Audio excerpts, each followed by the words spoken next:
glitching and glitching and glitching, and it never got there. A person had to come on headset. Can you believe that? A person actually had to come on the headset and take my order. What? Pretty bizarre.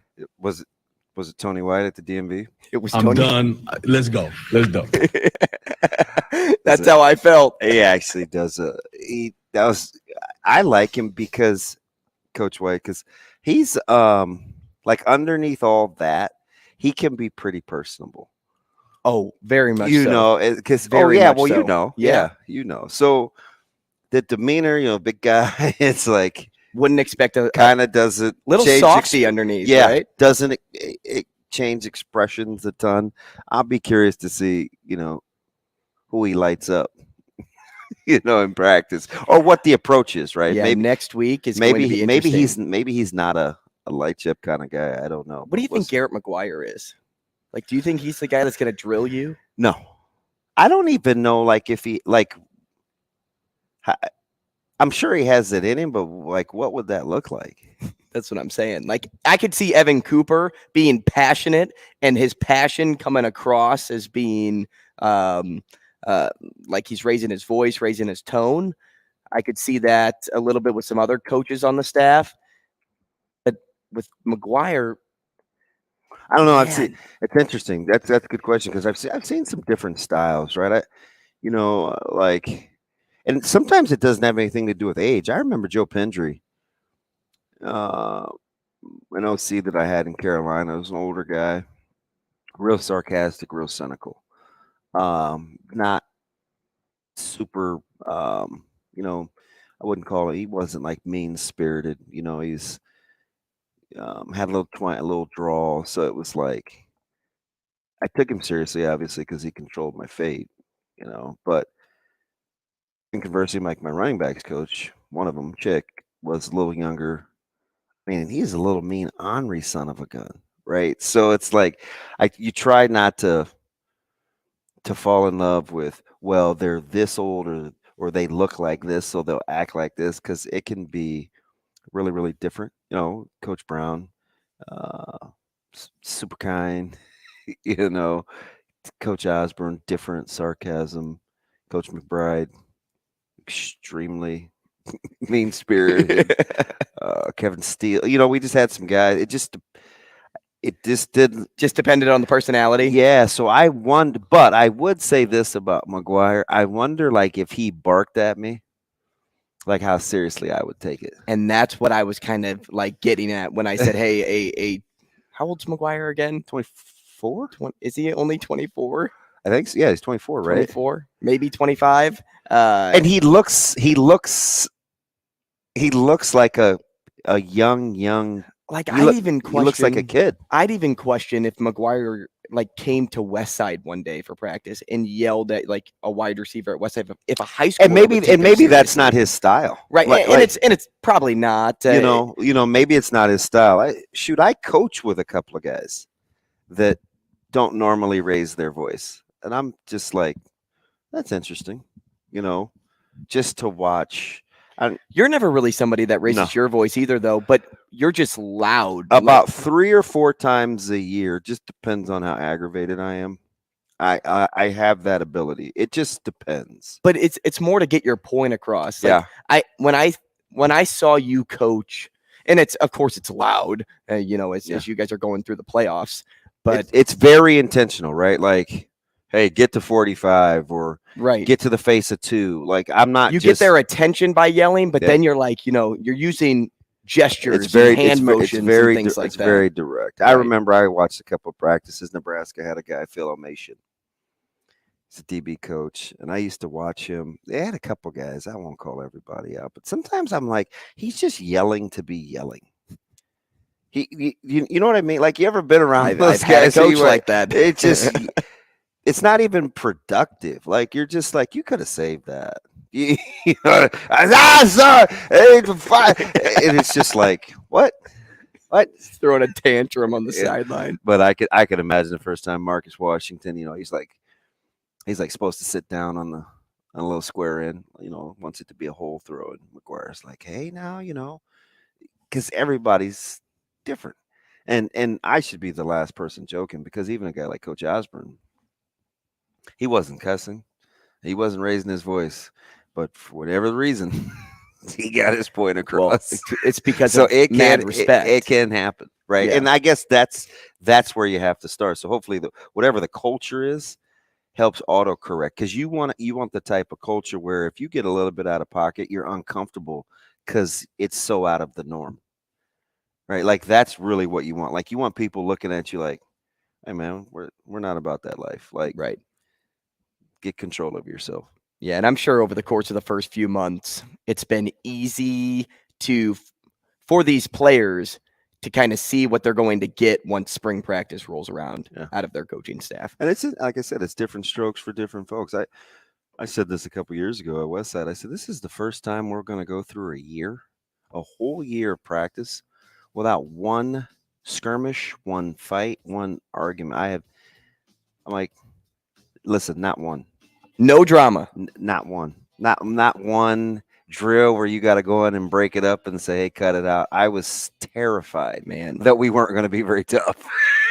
Well, UNC swallowed all that drama, huh? Wow. Sorry, I had to go back there, huh? Wait, are they playing? Hey, are you going? Postseason, not. We'll set up the show next. Rogers and Benning will be back in 5 minutes.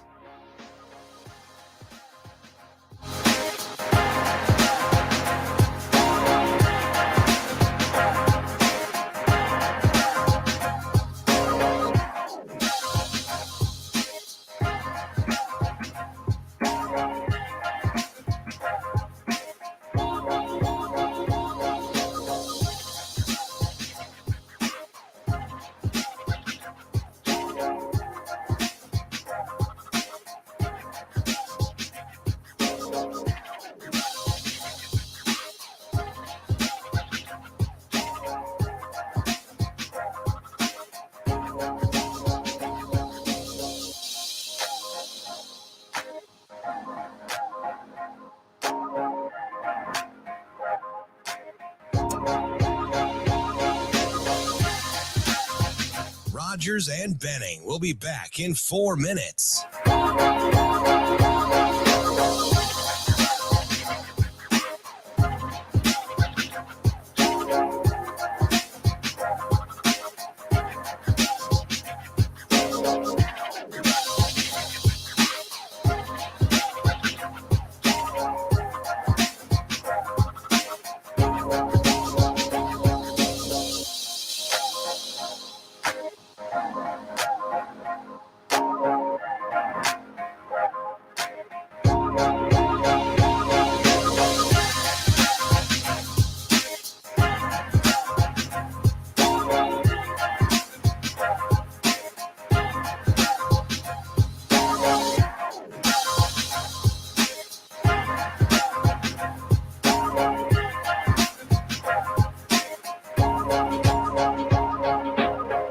Rogers and Benning will be back in 3 minutes.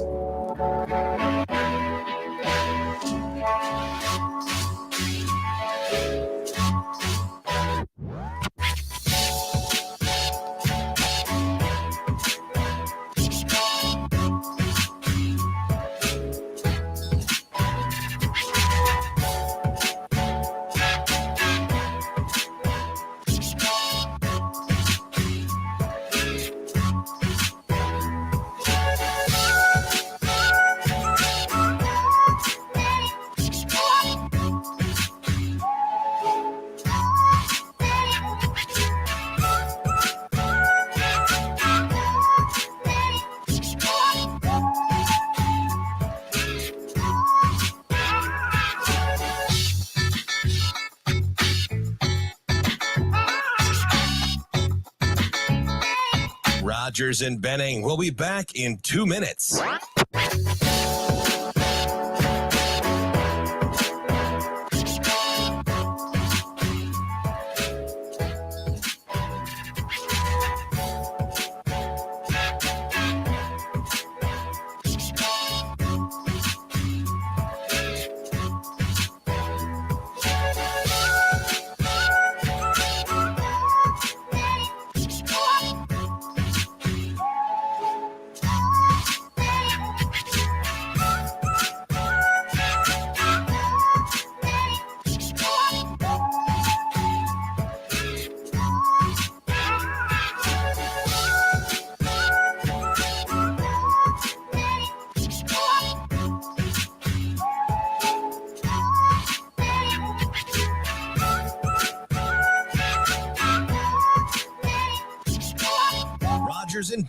We'll be back in 1 minute.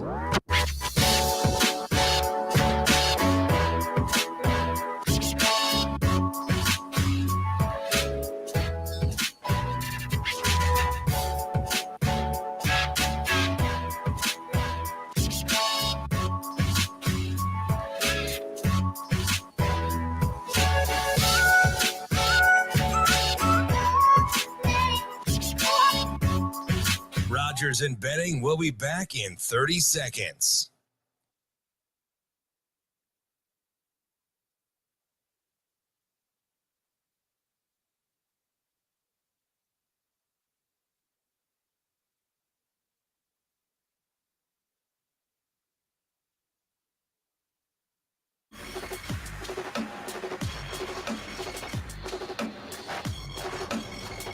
Coffee and Cream with Rogers and Benning on Hail Varsity Radio. I purposely put my coffee from the beanery in a Bears mug today. Why?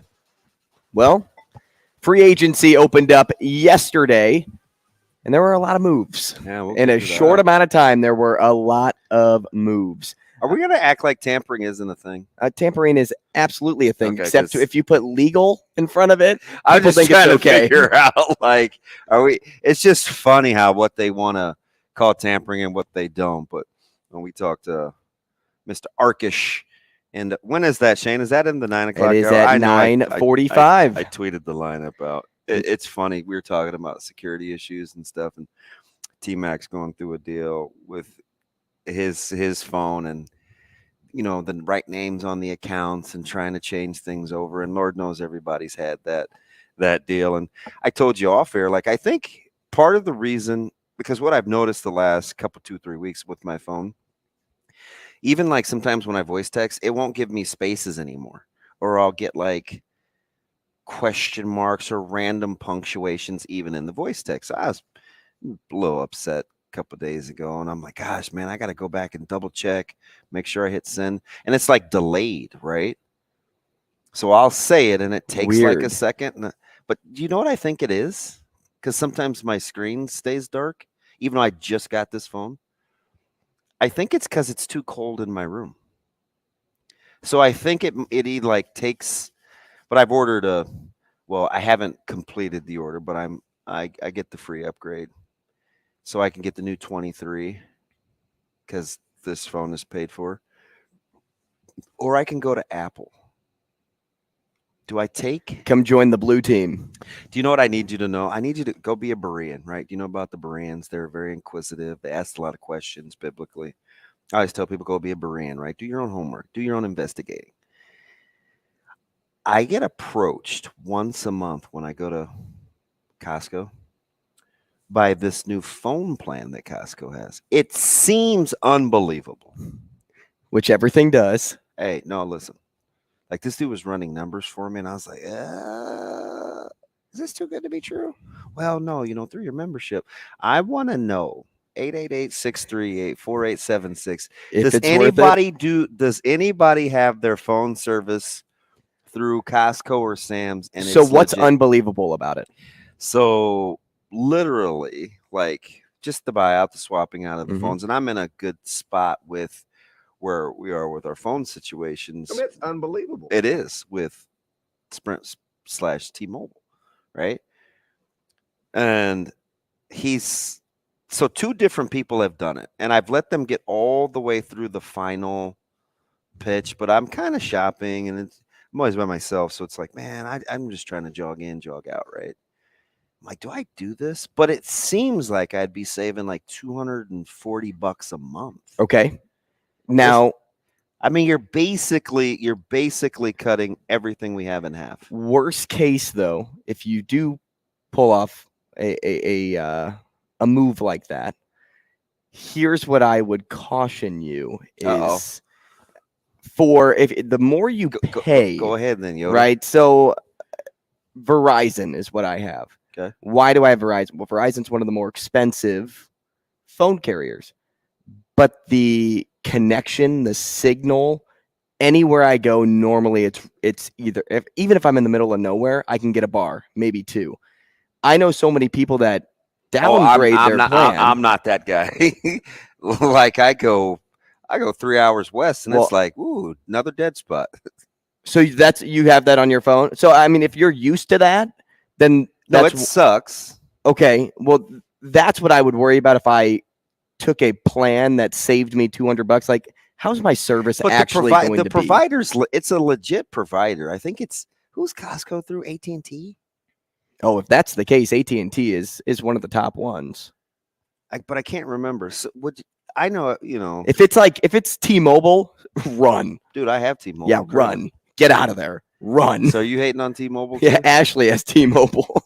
Shane, run. You're with me, right? Are we? And my brother-in-law had Sprint, which is now T-Mobile. Like if you had Sprint, which was a cheaper phone plan, and it went to T-Mobile, they can't get service anywhere. Shane, is he speaking for us? He might be. I'm thinking about it, man. I'm actually thinking I need somebody smarter than me, which is about 80% of you out there, to help me out. I'm trying to figure out what plan Costco has. He says go Mint Mobile. Had it for over a year now, and he's pretty smart. What is Mint Mobile?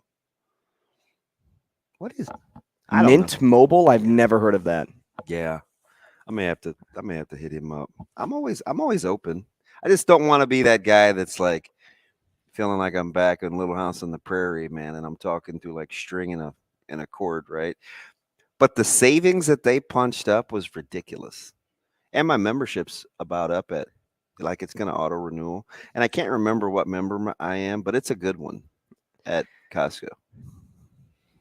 I'm one of those people that are easily convinced. So if I walked in there and was in your shoes, and I would be 90% there. You know my style too, right? So like when I'm having these conversations, it'll be super personable. So I won't say the gentleman's name, but I was like, I said, come here, man. I said, shoot me straight. Are you messing with me? Like, because this sounds too good to be true. Come on, man. Let's not play it. This is exactly how I'm talking to him. And all of a sudden, he lets his guard down. He's like, no, bro. No, the professionalism's out the window. He goes, here, let me tell you. So we're going through all these things. I was like, are you serious? He's like, look, man, I wouldn't be here. Like, I'm shooting you straight. This is actually how I'm having a conversation. And for some reason, I've heard a conversation like this. But it's how I am, though, right? It's like no. But I'm saying like from this guy's perspective, like I've been in your shoes before, and it's bit me in the bum. So the first time that I almost did it, it was a pretty cool young lady. She was like 6'12", legit 7-footer, right? And I was like, this is weird. Like, why is she following me around the corner? I turned around and she had like this, whatever you call her, the pad. Yeah, thank you. You're welcome.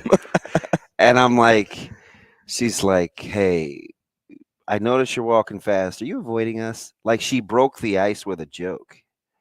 Because I do walk fast. Good sales. Good sales. I do. But they had to have been watching me, right? Like I do walk fast because I'm not trying. Listen, man. You're a running back, right? I told you there are times I get my jaw game right, like a slow trot. I am not playing. Like, ooh, this dude is weird. Doesn't want to be stopped. Nope, no, I don't. It's like the new Grinch movie when he's trying to get out of Whoville, just go to the grocery store and back, and the carolers are trailing him.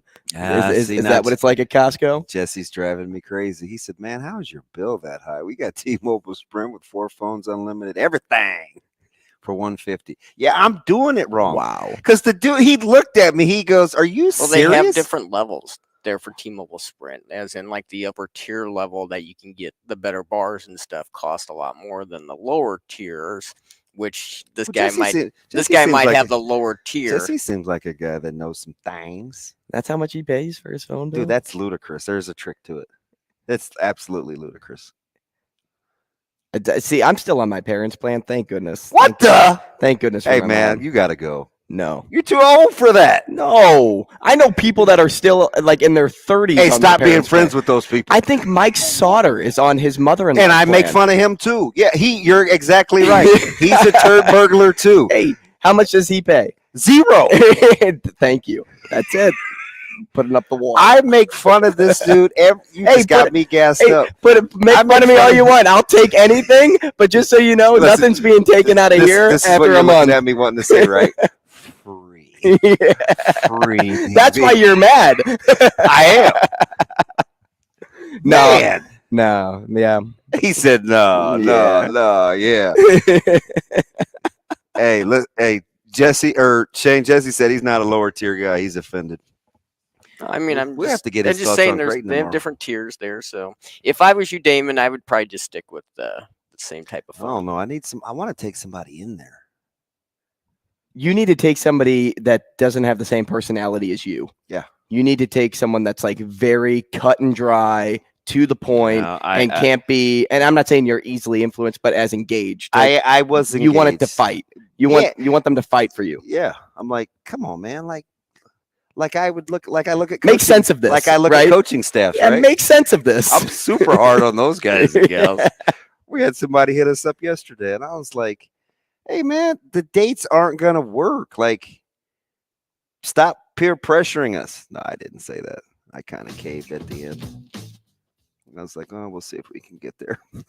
I started out pretty firm, though. I'm not spending my summer driving around the country. If you wait a little bit, you could probably wait and get a senior discount, a couple of years. I say that because last time I went to this dude. last time I went in to get a new phone, they asked they were trying to they work asked all if the you were angles. on the kids You know plan. what I should take with me? What? Mr. Pragmatic, Brandon Vogel. You should. Yeah, We're talking to him next. That dude's a filter. Ask him. He's got to come in from Tennessee, though. It's all right.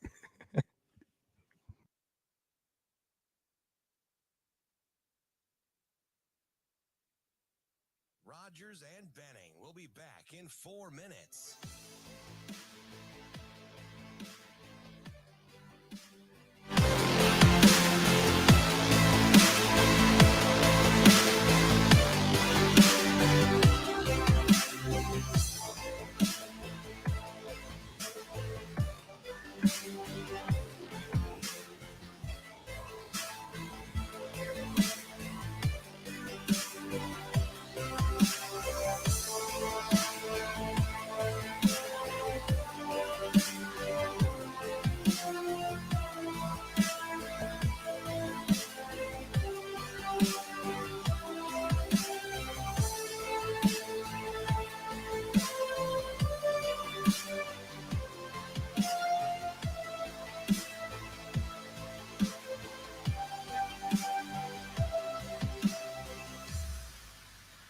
Rogers and Benning will be back in 3 minutes.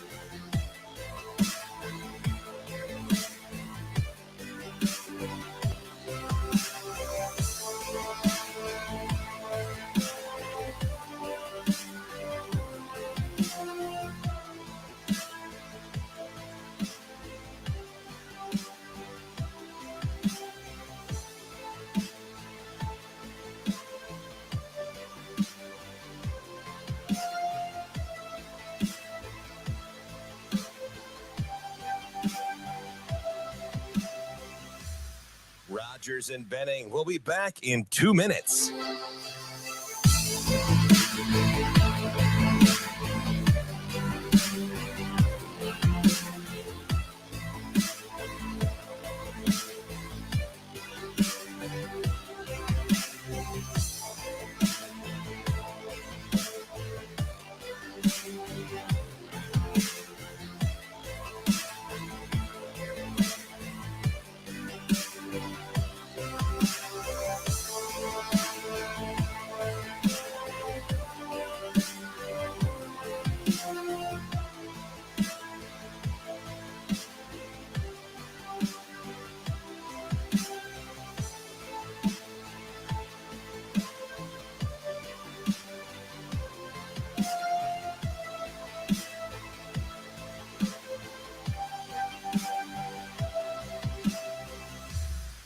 Rogers and Benning. We'll be back in 1 minute.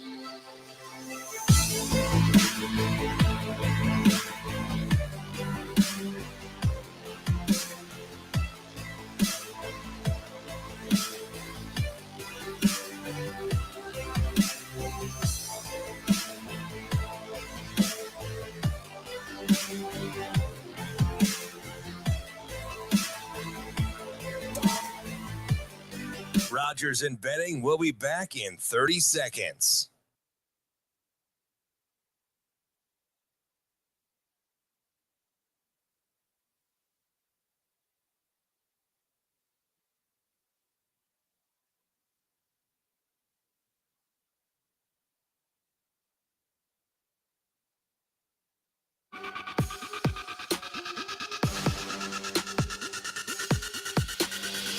Coffee and Cream with Rogers and Benning on Hail Varsity Radio.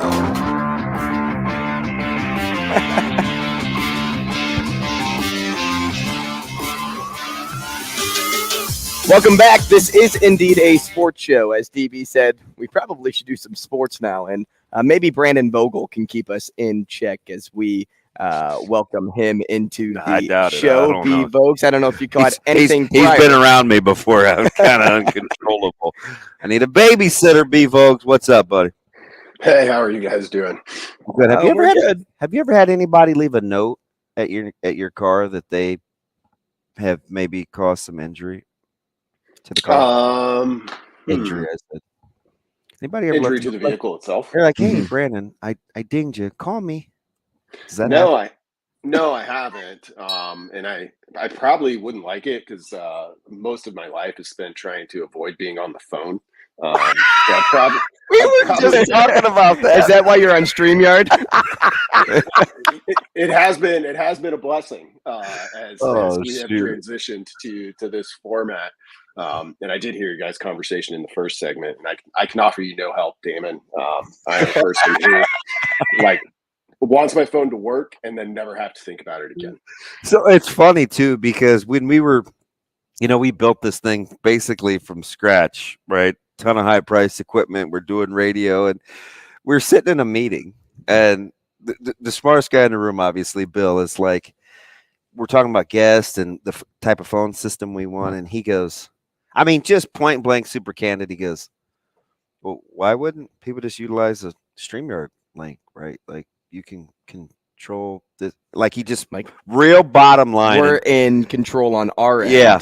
And we're like, well, sometimes people are driving, they're on the move. Shane doesn't have as much control with the audio. And sure enough, 5 months later, the guy that never dabbled in radio turns out to be the smartest guy, because it's much easier when people are in the stream. It's weird. And less connectivity issues. And I think I remember looking at him sideways too. I'm like, how are we going to get somebody that's dropping their kids off at school doing an interview to hop in the stream, But then again, you don't have to use video. Mm-hmm. Yep, you can just call. Meanwhile, we're trying to get Sam McEwen to stop using his headphones during the phone calls. Shout out to Bill. He's a genius. He is. Anyway, B. Vogues, man, we've been trying to go back and forth through this, and I was a little surprised, and Andrew and I were going to get into this in a little bit, but dumb stuff broke out. When does it not? Are you taken aback? I'm shocked that people these strong opinions on what Kalen decided to do with going to Missouri yesterday. At no point in this recruiting process did I think he was ever coming to Nebraska, and that was like a super priority. Like, he kind of seemed like he was always on the outside, and we wanted him to be in. I think he kind of was marching to his own drum from the jump.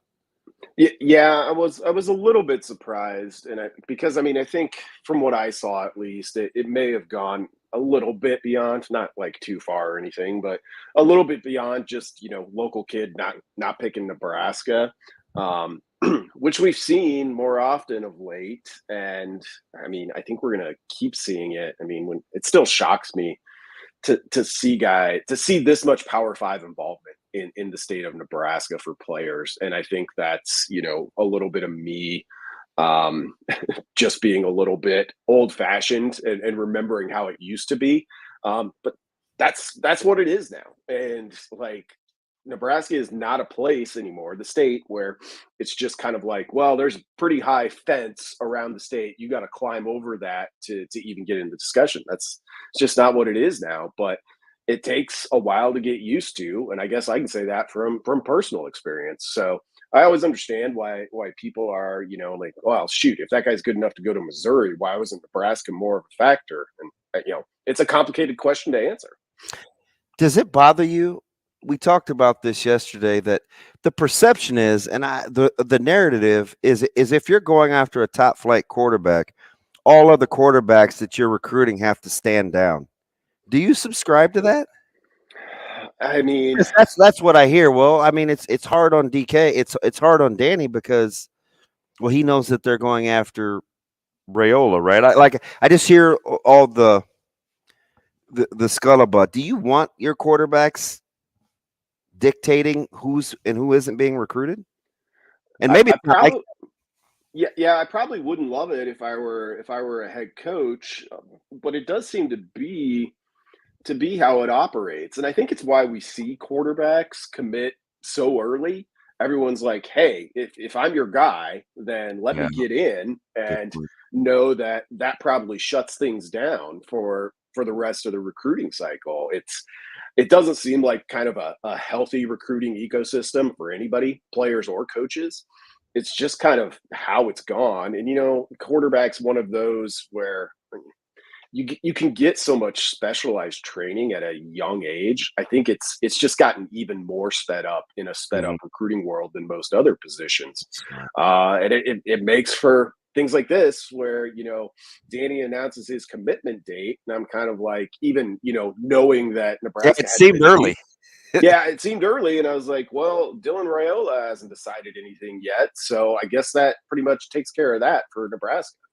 Hey, Vogues, I know we got into this conversation a while back, but we were looking at, and it's a good follow-up from the K-Line News, the 2024 recruiting class that has received Power Conference offers. And the 7 that we talked about, and it got brought back up with Mike Sauter yesterday, which is why I'm bringing it up to you again today. Caleb Benning on that list, of course, DB's boy. Davon Hall, K-Line now off of the list. Isaiah McMorris, Ashton Murphy, Carter Nelson, and Caleb Pyfram were the names that we went through. What was it, a month and a half ago? It seemed kind of innocuous, but not maybe a thing. Right. And we said, if you could land X number of these guys, what is a good number you can land at Nebraska? I believe Sauter landed with 4. We set the over under at 3. You set it at 3.5, and we agreed. That's a good line. Right. And I took 3. I thought 3 would be a way to say, like, that's good. Nebraska did well by getting 3 guys. Now that K-Line's off the list, you're down to 6. So do you still envision that 3 guys is good? Would you drop that number to 2 guys? Do you even want to get into that conversation? What do you think about that with the in-state guys? Yeah, I mean, it's a little bit unique with this staff because they've done a good job on the recruiting trail and they're pretty tireless. But this soon, like, you're still got to play a little bit of catch up in terms of building those relationships. So of that group with 6 left, I think I'm right where you are, Andrew. If they were to get 3, so you get half of them, I'd say good job. Hopefully, years going forward, you can take 4 out of 6 or whatever the second number ends up being, somewhere in that range. If you're getting the majority of the P5 caliber players in the state in today's recruiting world, I think you're doing pretty well if you're Nebraska.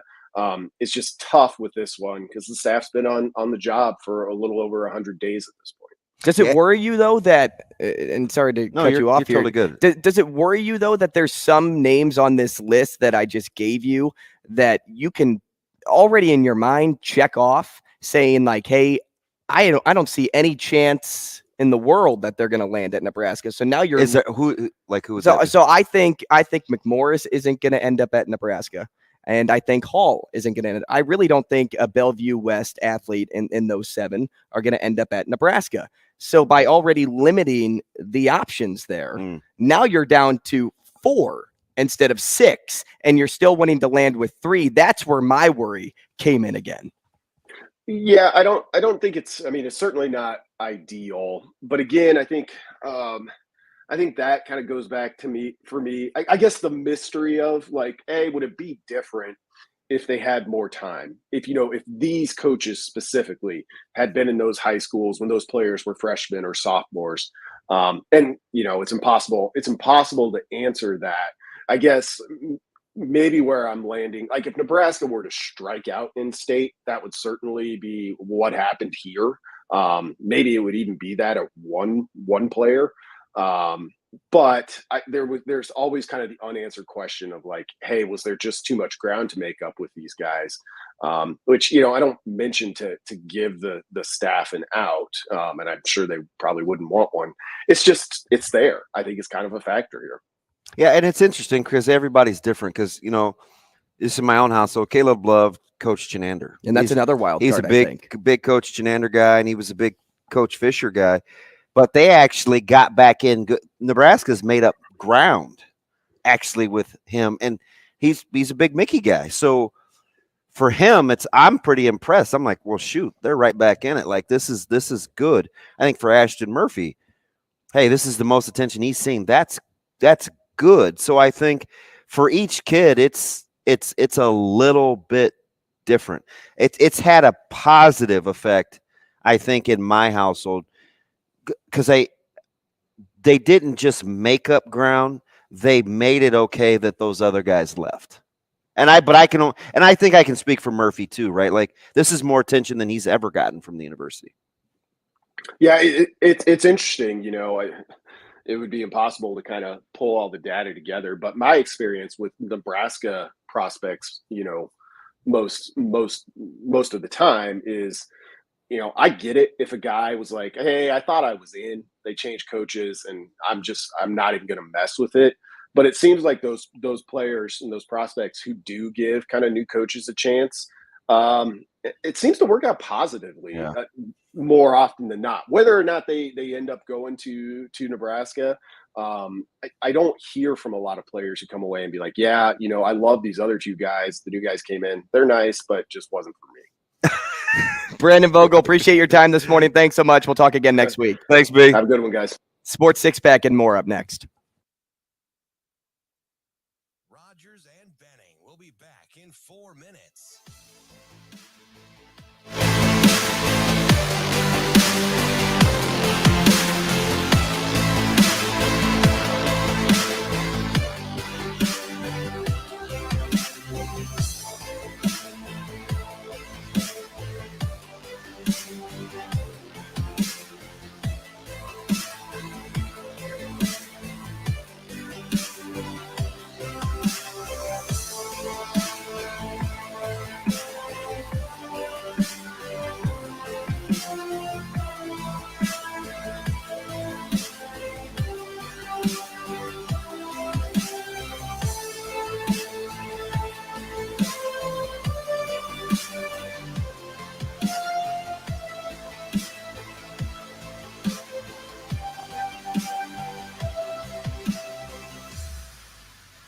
Rogers and Benning will be back in 3 minutes.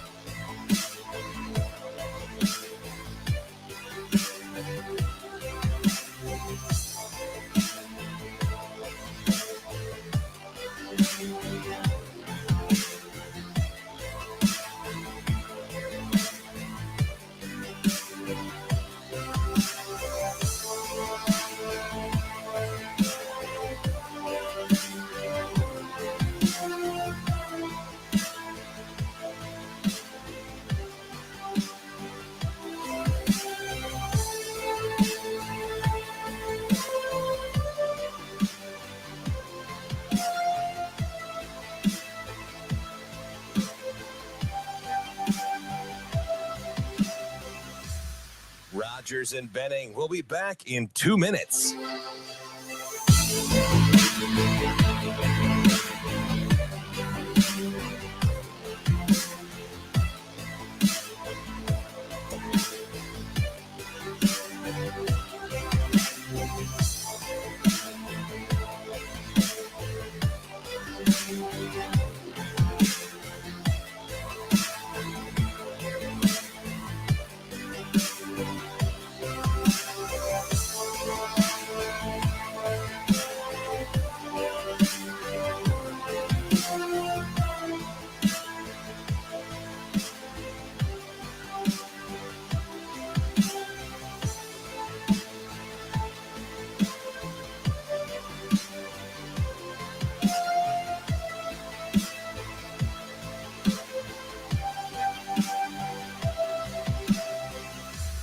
Rogers and Benning will be back in 1 minute.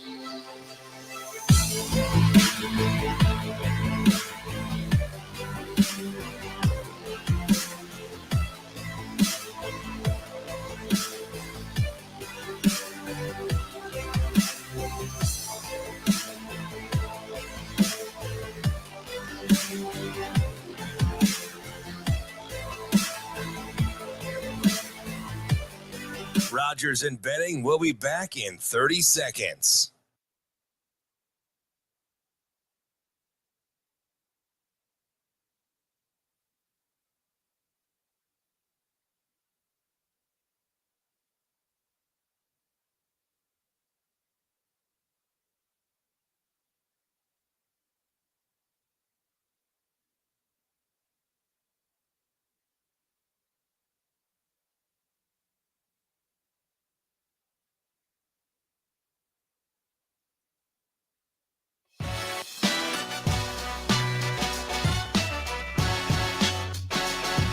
Coffee and Cream on Hail Varsity Radio with Andrew Rogers and Damon Benning. Hey, I know we talked about coming back with the Sports Six-Pack. We're actually going to postpone that just for maybe 30 minutes. Stick around 8:30. We'll do the Sports Six-Pack then. It's Coffee and Cream in the morning on Hail Varsity Radio, powered by Currency.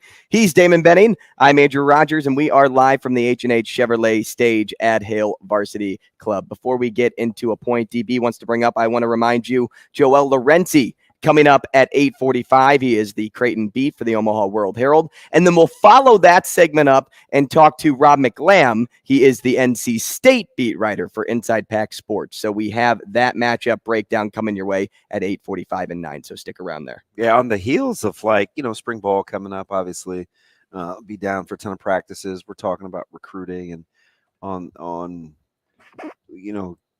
K-Line decides he's going to Missouri and the inroads that Missouri is having in this state. It's just interesting, right? Because I got a question. I think it's legit. This is, from somebody that I kind of trust in terms of being inquisitive. He says, I'm not really sure. Because we talked about quarterbacks. I asked Brandon Vogel, I said, because it seems to be we're okay as a fan base. We kind of rationalized, well, hey, we're going after this guy, so these guys have to kind of chill until we know about X player. Are we okay with that? And I don't really know the answer, right? I hear lots of different thoughts on it, like, well, okay, because I don't want to rationalize. I just feel like quarterback is difficult. Right, if you think DK can sling it and he's a really good player and he's going to be playing in the SEC, well, I think you want that guy to come to your school, right? Yep. And I don't want people to be dismissive of him not coming to the school, the state school, because we're all the way focused here. Because almost any other position, we'd say get as many good players as possible and let them sort it out. But I think we kind of coaxed ourselves into quarterbacks are different. And I think I'm okay with that. So that's kind of where I'm at with it, because I don't really know if I am or not. Right. And I'm spoiled. Full disclosure, guys and gals. Like, I've seen great quarterbacks have to fight it out and it not work, and we still had success. we got a fantastic quarterback from just a couple of states over in Oklahoma in Ben Roots. Top 10 quarterback coming out in 92, part of a fantastic class. And by the way, we had another sensational quarterback on that recruiting class by the name of Tommy Frazier out of Manatee. Was he good? He was okay. Yeah. And I watched remember that. both these guys in camp. Ben was in the corner in the dorms. Tommy was a couple of doors down. Like, we brought in good quarterbacks. I saw Frankie London and Crouch on the same deal, and I know there's going to be jokes. Well, how'd that work out with competition? I've seen Jebbia and I've seen a lot of good quarterbacks be recruited.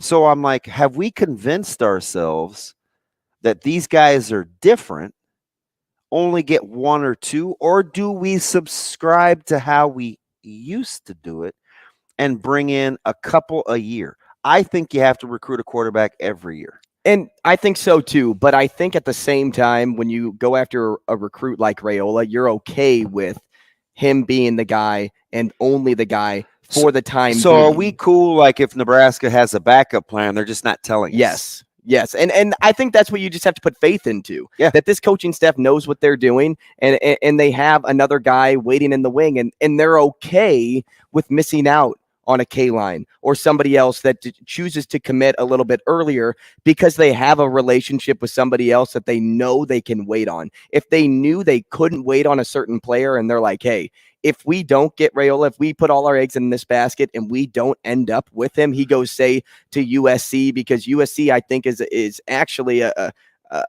pretty big competitor when it comes to him, not just because of what we see percentages wise, but because they're going to be in the Big Ten, and don't think that doesn't have impact that he could play his dad's former school and his uncle year in and year out. Don't think that won't have impact, but there has to be another option in the wing for this staff that they know that, hey, we're safe right now. Yeah. Let's keep our head on. We'll keep our head screwed on straight.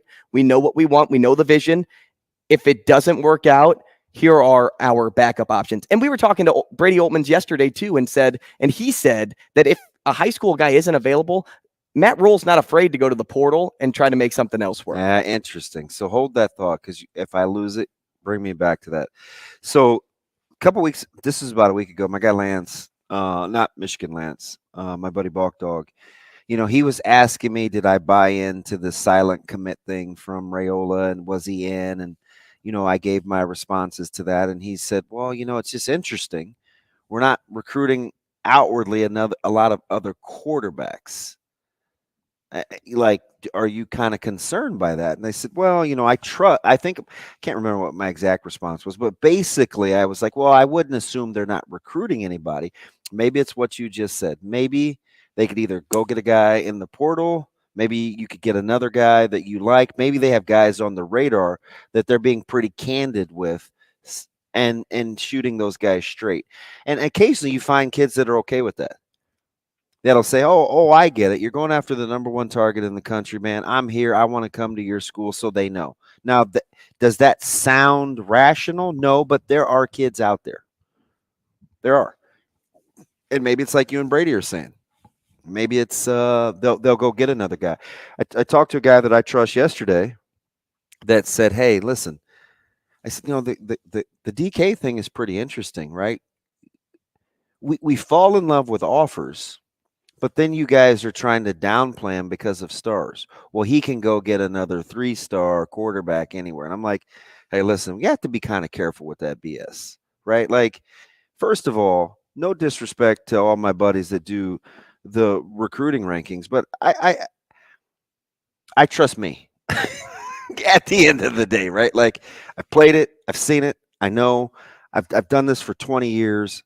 I coach against these guys. I know what coaches think they're getting in college versus what actually happens. Like, I trust me, right? So I'm saying, hey, it's not the end all be all. It's not like 3 more offers should change a guy from this star to that star. It's not like 3 less offers should change a guy from this star to that star. Because at the end of the day, I trust that I know what I'm looking at, right? And I'll say that and move on. Now, having said that, Thomas asked me along the same front. He goes, I'm not sure how NU goes after high school quarterbacks, considering what a mess that room is right now. I don't know if he means like mess. A lot of guys. He says a lot of guys and seemingly no order to it. I think that's what he means by mess. Okay. Not like, hey, the room is, oh gosh, we got to clean this up. So, but how, my question with that is how would we know the order until we know really what the offense is supposed to look like? I don't think you need to look past 1 and 2 right now. You know right now that 1 is leaning Jeff Sims because he's going to be healthy going into spring. You know that 2, based on Casey's rehab, he's probably 2 in that pecking order. And then the rest will figure itself out. I don't think you have to worry about anything past 1 and 2 when you look at quarterbacks anyway. I mean, how often is it you see in a season where your 1 and 2 guy both go down and you have to run with the 3 the rest of the way? Like it's not too often you see that in a football season. It happens, but it's not a thing you really have to worry about until you get there. They'll figure out a so-called ranking system to go down that list. They know who their athletes are. They may even change some guys around that have started as quarterbacks to be something else. But as of right now, the only thing you need to worry about is the 1 and 2. And you're right, though. How do you know what the offense is going to look like before you know what it actually looks like on the field? In spring practice, we may not even see it until the spring game. Yeah. And that's going to be back into April. So I think you just got to hit the pause button right now. Yeah. So, and my man Josh, this is why I think you have to be careful, right? Because there's a difference between hearing and listening. So, and maybe it's me. So you're my sounding board, right? Maybe your mom. I know she listens intently. Maybe my mom. She can slap my wrist, probably my cheek too, for that matter. Tell her to keep me in line too. This is not what I'm saying. So I wonder where this comes from. So Josh says, "Come on, DB. With 6 scholarship quarterbacks, losing DK is okay. 85 spots. It's not the 90s. Is that what you're hearing? Is that what you're hearing me say? Because number one, full disclosure, I said I'm a little bit spoiled. I've seen quarterback situations play out where you bring in good guys and it can still work because good guys are willing to compete. Doesn't have anything to do with winning and losing. Okay. The other thing is, Josh, I'm not saying it's not okay to lose DK. What I'm saying is we move the goalpost based on what we want to rationalize in our heads. Well, it's okay over here, but it's not okay over here because this is where our target is. All I'm trying to figure out is, do we really want the quarterback situation to be different when it comes to that? Because I'm not even going to get into the Ben Bramer thing, who I think is an absolute sure. Knock on wood. I apologize. I think that's a huge loss. He's a Sunday talent. And we just were like, no big deal. We lost out. Not me. Listen, I'm telling you. No big deal. But he was a tight end, right? Right. And you brought up that question initially. I'm not saying that it's not okay. What I'm trying to establish is, what do we want in recruiting so we can set the narratives so we don't manipulate it based on what the outcome is. That's what I'm trying to stop. I couldn't care less if it was the 90s. I used the 90s as an example. Yeah, and that's what I was getting at. You started with an example to be like, hey, this is how it was once done. Now are you okay with it just being one? And what I didn't finish with the story is Roots left. The London Crouch thing, one guy didn't want to play the position anymore. The Newcomb thing, like that, like, listen to what I didn't finish because I'm still talking. By the way, those went to the 90s and into the 2000s. And I even gave the Jebbia reference, which was just 4 years ago. So it's like I'm not married to that. I'm just saying we need to be careful with how we paint quarterbacks as being different than, unless we're fully ready to comprehend that quarterbacks are different than. Does that make sense? It does. Because you're saying, and at least you have the courage to say it out loud. And Severe's kind of the same way. He and I just had this conversation last week. Yeah, I still think you have to treat quarterbacks differently. Mm-hmm. That's why there are so many. That's why they're the MAC. Look at all the quarterbacks that changed addresses in the Big Ten, and they're good quality quarterbacks. So because we're okay with treating quarterbacks differently, quarterbacks are afforded the luxury, if they don't like something after a year, they just leave. Are you cool with that? I am. I'm completely fine with it, because I just know that's what you're going to get with that position. It's just scary that, like, that wasn't even what was. Right. You have to be very. That's why I'm very specific sometimes with, because yeah, like we missed the whole point. Well, you brought up the Big Ten and all the movement there. I mean, look at the quarterbacks. Even look at the quarterbacks that, if we want to go one step higher, in the pros that just bounced around to new addresses too. I mean, all up and down the list, quarterbacks are treated differently. It's not just in college; it's in the pros too. You know who the guy is. And so, like, I think it's like that mentality of, you're trying to have that pro style mentality in college of, you're setting the tone for one guy. You want that guy to feel as comfortable as he can in that spot. And then if it doesn't work, you have somebody else that knew his role coming in that can also elevate his game.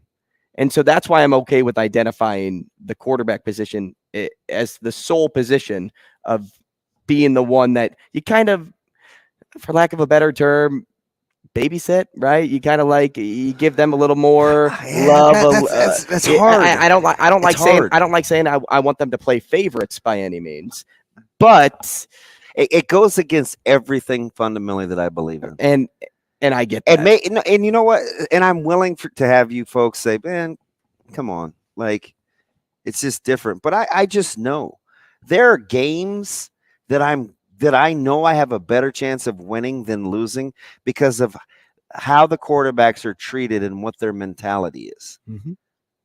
Seriously, like, Peyton Nelson won state as a quarterback at Omaha North. Now, we had a lot of good players, but he had the mentality to deal with the scrutiny and the tough, hard coaching that came with it. So even though people didn't love how he was throwing the ball all the time, he could handle duress. He could he could handle when things weren't going well, because he wasn't coddled. I look at Cole Payton at Westside. Tough-minded competitor. Is he uber talented? Yeah. But you know what? I watched him start a game at outside linebacker. I watched him start a game at free safety. Like, I'm going to ride with that guy. I think most quarterbacks are like that, though, in high school. I've talked about Anthony Rizak. Right. Give me one game to win, and we have to figure it out. I'm taking Anthony Rizak every day that ends in Y. Do you know why? Because he's never been catered to, and he knows what it's like to have to grind. There are so many of these quarterbacks that have never really faced adversity, because they get to throw in their pajamas and put on shorts and a t-shirt, and then we do this whole, song and dance with this pony show, this dog and pony show, and it's like they don't get hit, they don't get touched, and it's like you're setting up a culture that can't function. Do you think it's coincidence that we see Henrik Harburg highlights in his athleticism? No. Pretty sure they like Henrik Harburg. Yeah. And I wouldn't be shocked if he's somebody that changes it could a be position. Anybody. So I'm trying to help you folks out in the long run. Don't be married to a particular individual. Be married to an ideology. You want leadership, you want toughness, you want poise. You don't care what it looks like or how it comes. Those are the three things you want. And if you subscribe yourself to that, then you're not trying to rationalize, oh my God, man, Matt Masker's taking first reps. Well, you know what? Maybe Matt Masker is a representative. I just use that as an example. Maybe that's an ideology that you want to have happen. We sing the praises of Matt Turman because he went to Manhattan as the Terminator, and it was this cute, cool story. You know what? We sell Matt Turman short. Matt Turman was tough. He was a good leader, and he could function under duress. Those are the common denominators of all those quarterbacks. The talent level varies. I just listened to D'Amico Ryans 3 weeks ago, 4 weeks, a month ago, talk about the quarterback spot in the NFL. Hey, we need to make sure that those surrounding pieces are in place, because what we want at the quarterback spot is this, and this. He didn't talk about talent.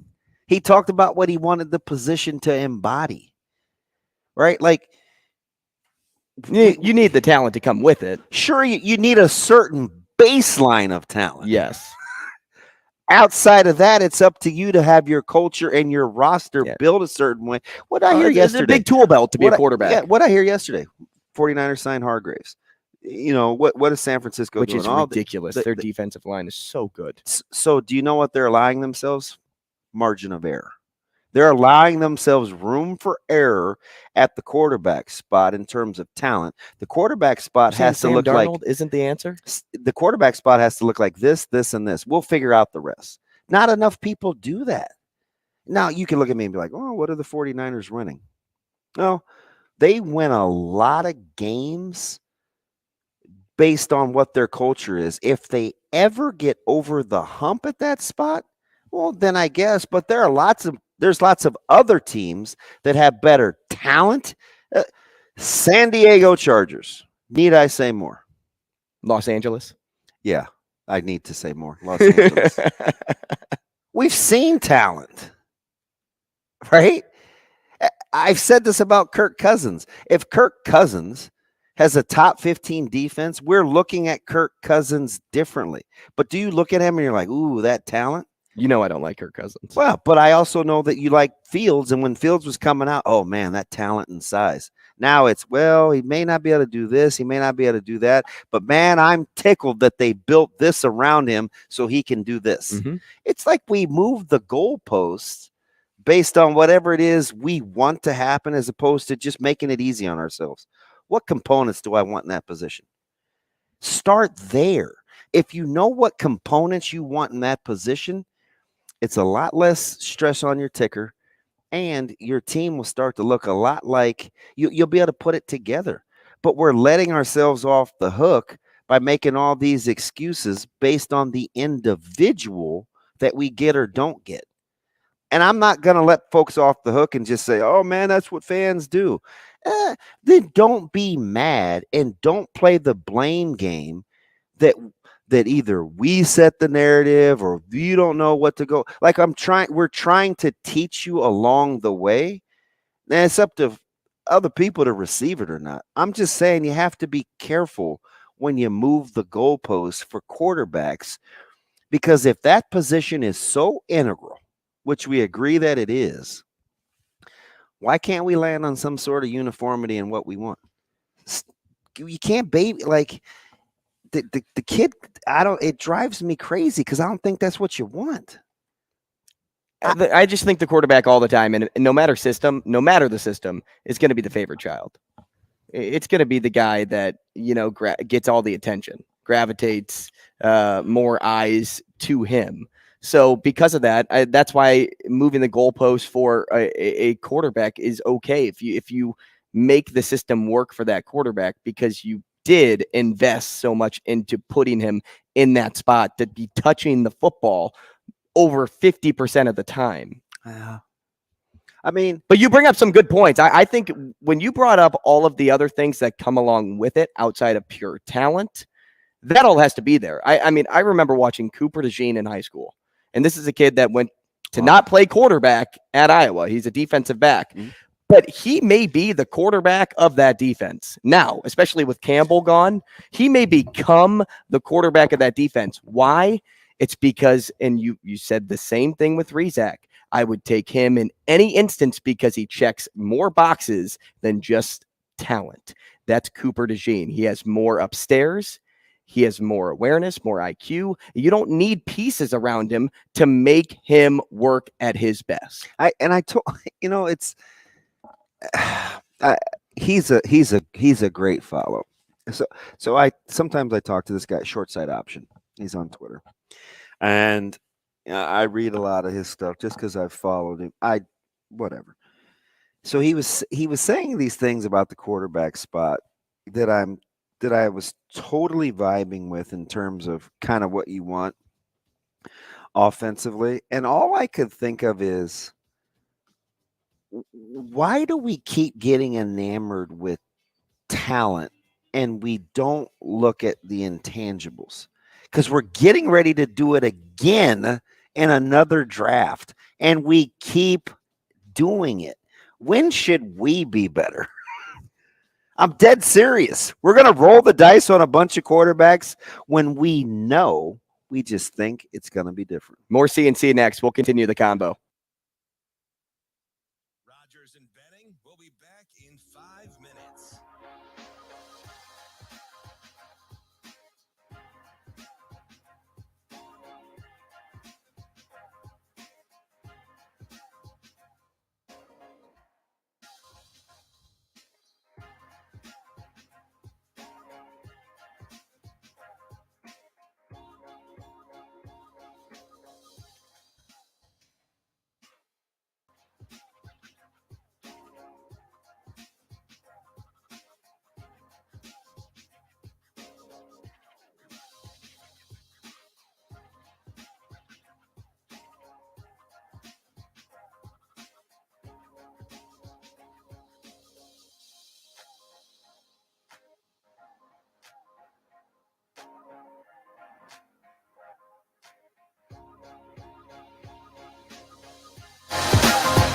Rogers and Benning will be back in 4 minutes.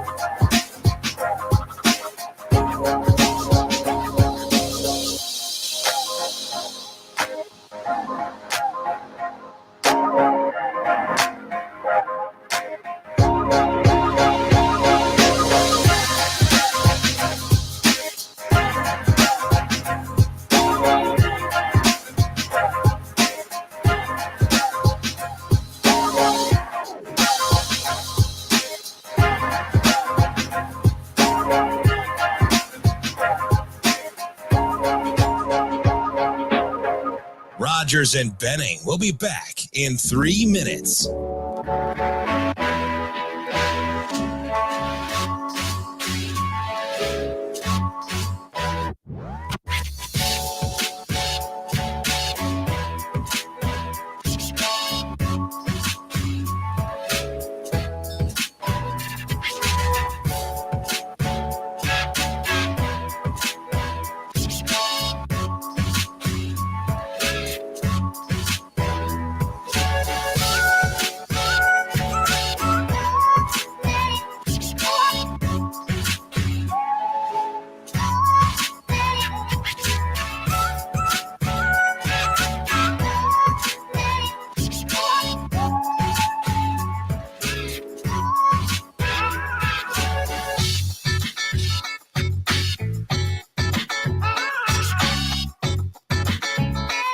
Rogers and Benning will be back in 2 minutes.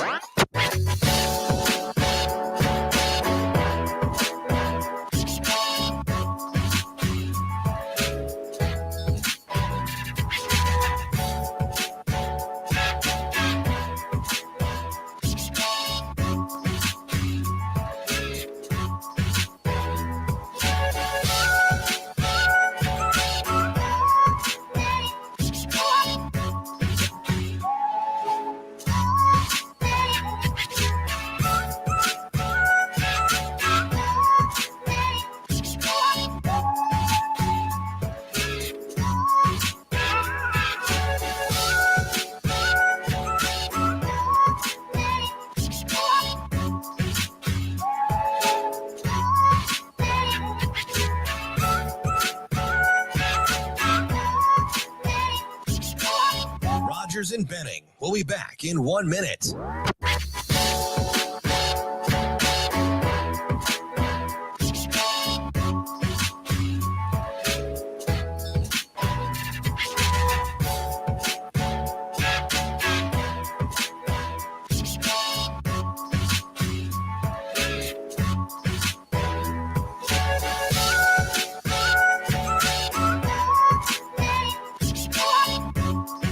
Rogers and Benning will be back in 30 seconds.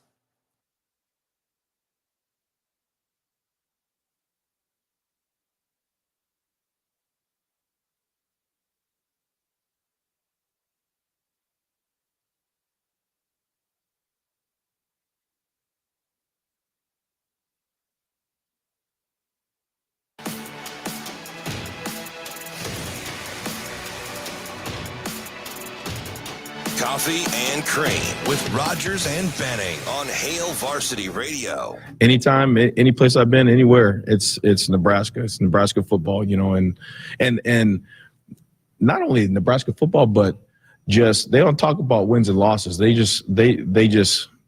happy you're here. They want to embrace us. They want this place to do well, and it's truly amazing when you're at the grocery store, you're at the movie theater, you're at the restaurant, no matter where you are, walking your dog, no matter where you are, it's Nebraska football, Nebraska football. So it's again, truly humbling experience.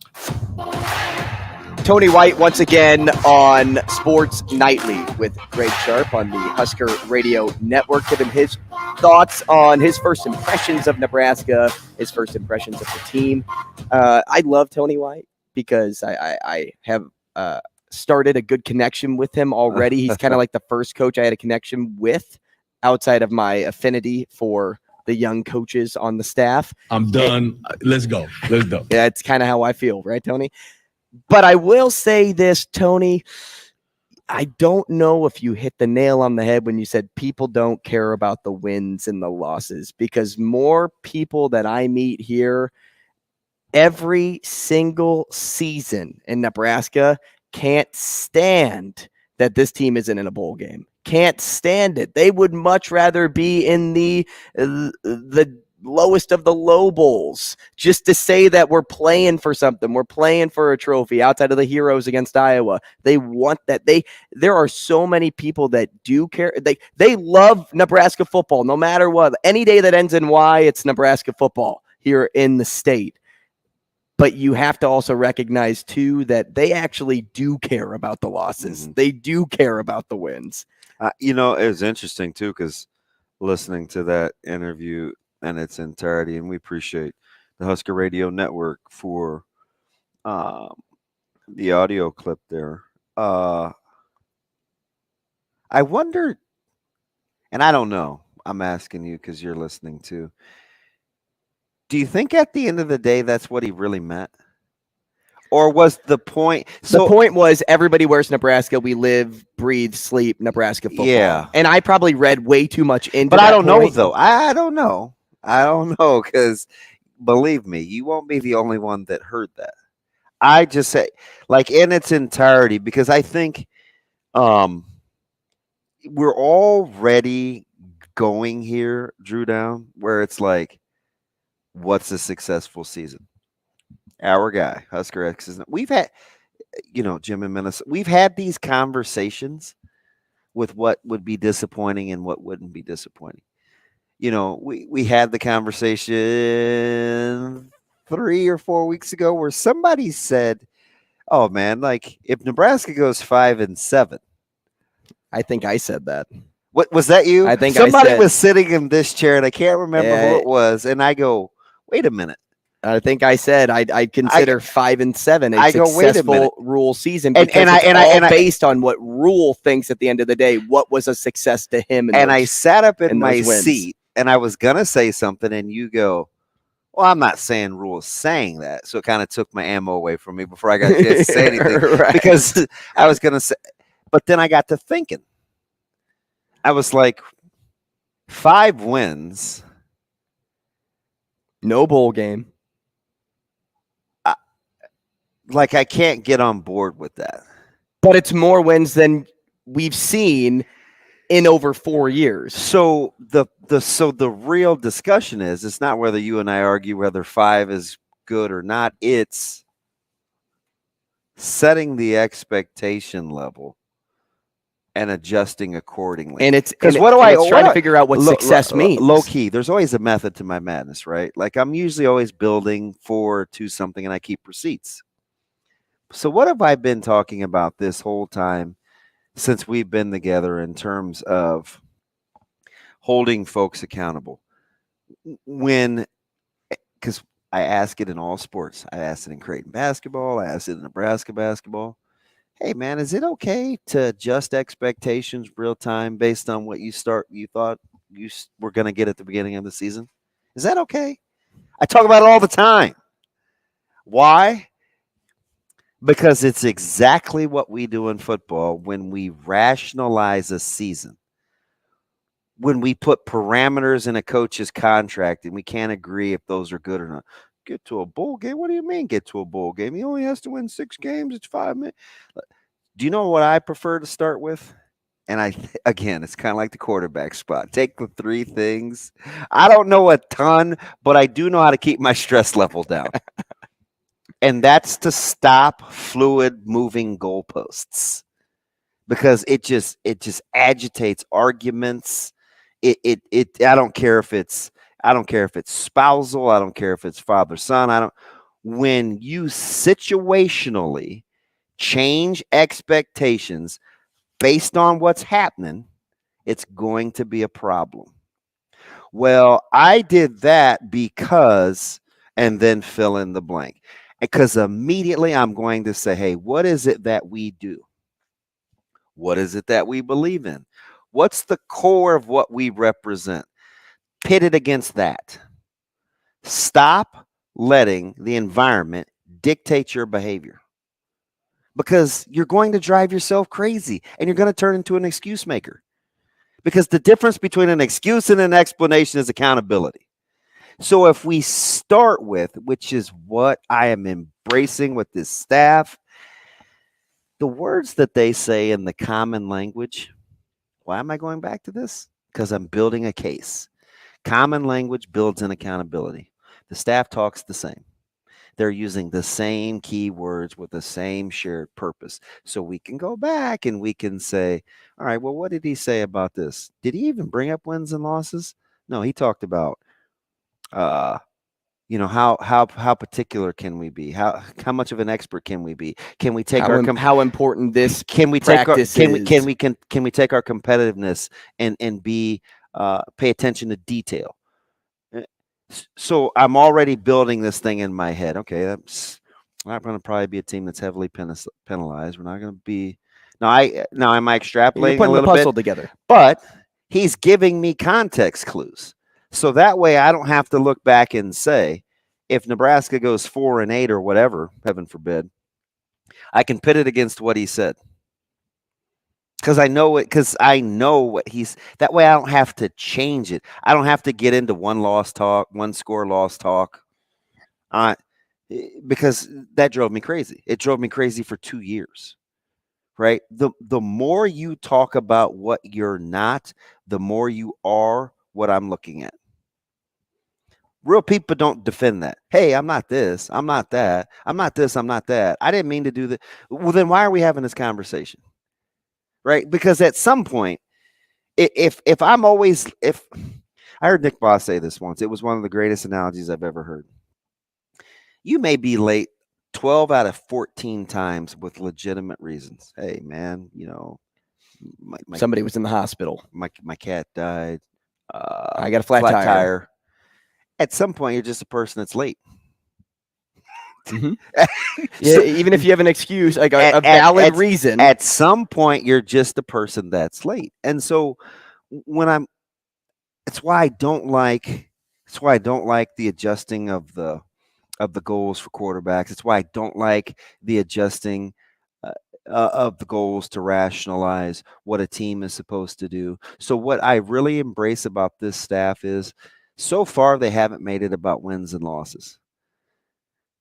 They haven't, because they haven't bottom lined a numeric deal. So therefore, they've left it open-ended on what I can bottom line from a numeric standpoint.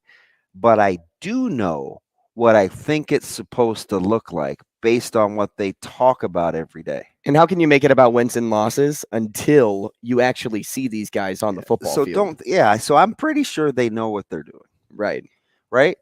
Hey, are we maximizing day to day? Hey, did we get better today? Do you know what 1% better every day? It's a tangible benchmark. It really is. You know, hey, was I better today than I was yesterday? And so if that's the barometer, and that's then what does that come back to? Accountability. Accountability. It's built in, man. It's built in. And so it's not just coach speak. I feel like, well, it's their Bible. I'm 5'11" and a quarter, right? And it's like every day I feel taller when I listen to it because I think I can arrive at what they're trying to do. Right there.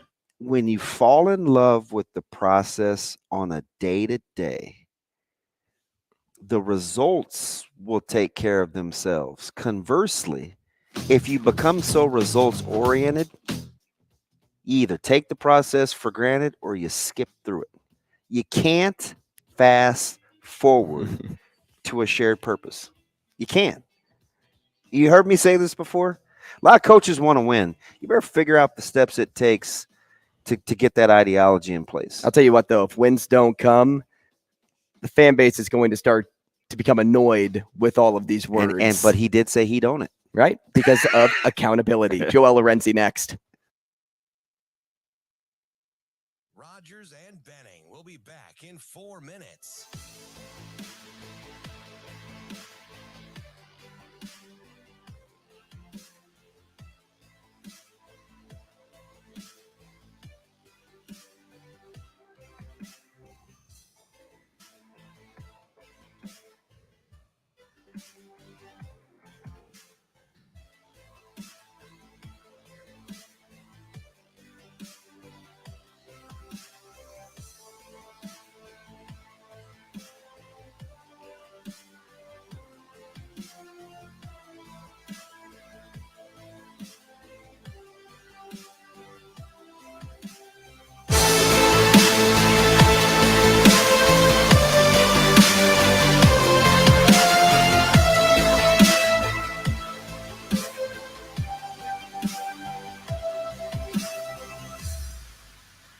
Rogers and Benning will be back in 3 minutes.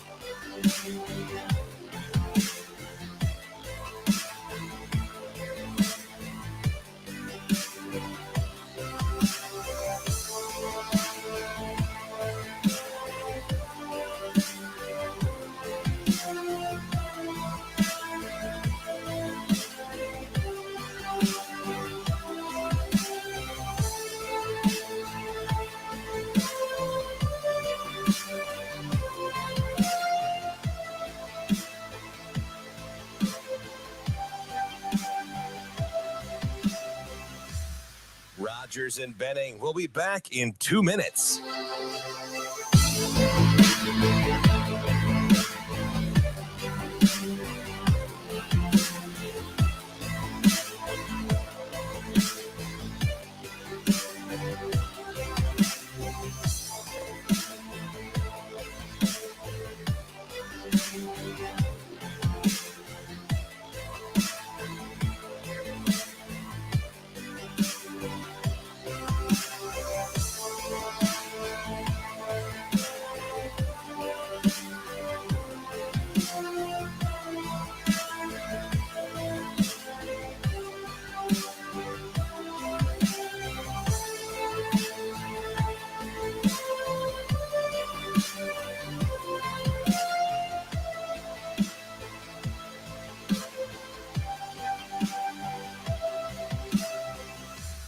Rogers and Benning will be back in 1 minute.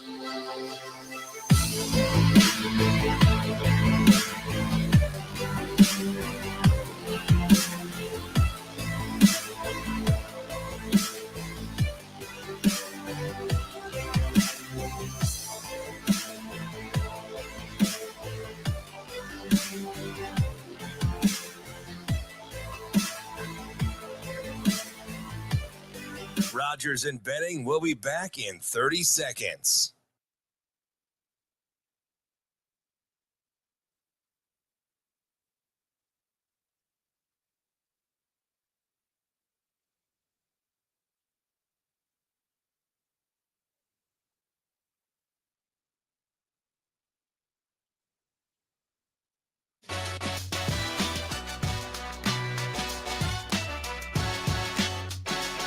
Coffee and Cream with Rogers and Benning on Hail Varsity Radio. So those guards are really talented. Smith and Joyner in particular, and then the big guy inside Burns is a handful. Because he can score, and he's an elite passer as well out of the post. And then defensively, they're trying to be disruptive, trying to turn you over. They do one of the best jobs in the ACC of doing that. Oftentimes they turn those into points. So I think it'll be a fun game for fans to watch. I think it'll be a pretty up-tempo game. And hopefully Creighton can hit some shots and stay consistent with their shooting. It's Coffee and Cream in the Morning on Hail Varsity Radio, powered by Currency. That audio courtesy of Creighton Athletics. That's Coach McDermott before the matchup against K-State, a 6 versus 11. And the only person, and probably the best person to talk to regarding this matchup, is Joel Lorenzi, the Creighton beat reporter for the Omaha World-Herald. Joel, good morning. Good morning, guys. Joel, what's up, buddy? How are you? I'm chilling, man. I will say it's I went to sleep like 3 hours ago. Probably the busiest week of the year, but I'm still with it, man. Wait a minute. Wait a minute. So I'm old. You're not. I can function on 4 hours sleep. I'm just here to help you. Don't get in that habit, buddy. Bro, it's okay to say no. It's okay to say no. Like, sometimes, man, you just gonna have to get some Z's, man. You're still young, still growing, man. Like Flintstone. Yeah, of course. That's why I hung it up when I did. That's why I was like, okay, I'm about to go to sleep. And that's why he woke up cussing that he had to come on our show. Can I slide in one NBA question? Yeah, go ahead. Go ahead. Joel, what are we doing with the Memphis Grizzlies now? And I know the Mavs were depleted last night. Kyrie needs to shave, and Jokic is still plump. But they got the dub in convincing fashion. What are we doing with Memphis? Well, when we talked last time about them, I'll let you know that I'm not the biggest on them regardless. But I'll say, I'm not going to put too much stock in the whole old Ja thing. Obviously not a good look. But I'm not one of those people, people put too much in storylines. They think they know everything. Everybody sees Steve Smith. Everybody's going to say, oh, yeah, that's going to mess up the team chemistry and whatever. But realistically, it's basketball. Long term, it probably doesn't do anything to them. But I don't think their ceiling is a champion. That's for sure. I didn't think that before, and I especially don't think that now. And not because of the whole job thing. That has something to do with it, but they also lost Brandon Clark here. That's a big. They won that playoff series last year. People don't realize. I guess that's one of the more important role players among the contenders. That's a big hit, man.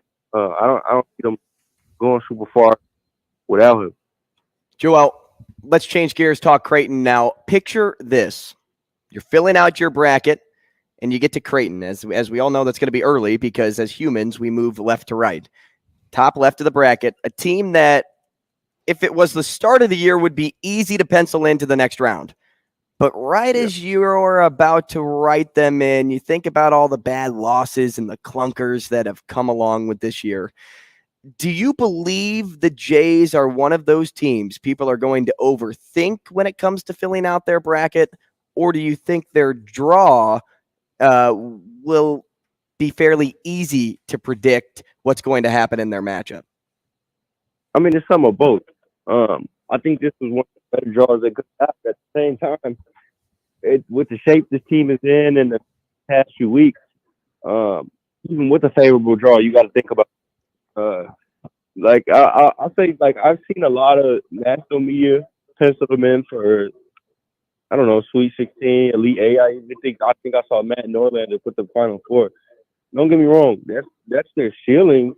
But I mean, like, come on. It makes me think these people haven't watched Creighton as of late, or either just think, they just factor in that March factor and feel that they can get high at the right time, which I'm not ruling out. I think Creighton could still, the pathway to a Sweet 16 at the very least is there.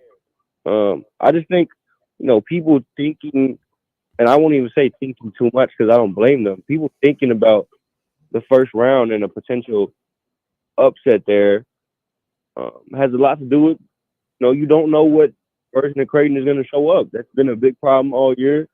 You don't know what you're going to get from each of those guys, let alone the team.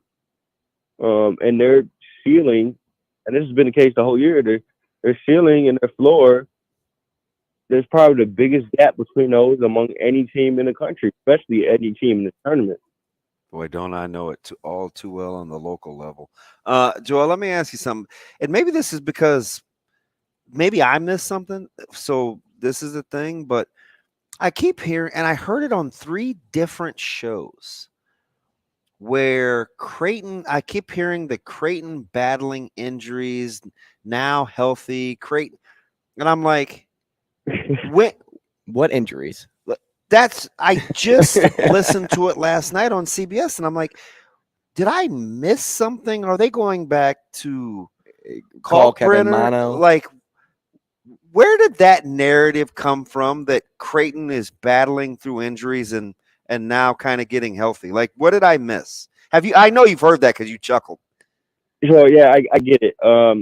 It's annoying, man. Like I said, like a lot of these people that are penciling Creighton to go far probably jump ship either during Creighton's winning streak in conference play, or are still kind of like factoring in the preseason expectations, thinking that Creighton is still the same team that people were envisioning. And don't get me wrong, starting 5 is who they are. I mean, it might be unpredictable. They're still probably a top 5 starting group in the country.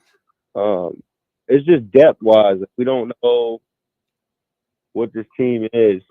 And it's definitely not what we thought it was. But the injury tip, the most they've dealt with, I'd say, is like guys getting like mysterious illnesses and whatnot.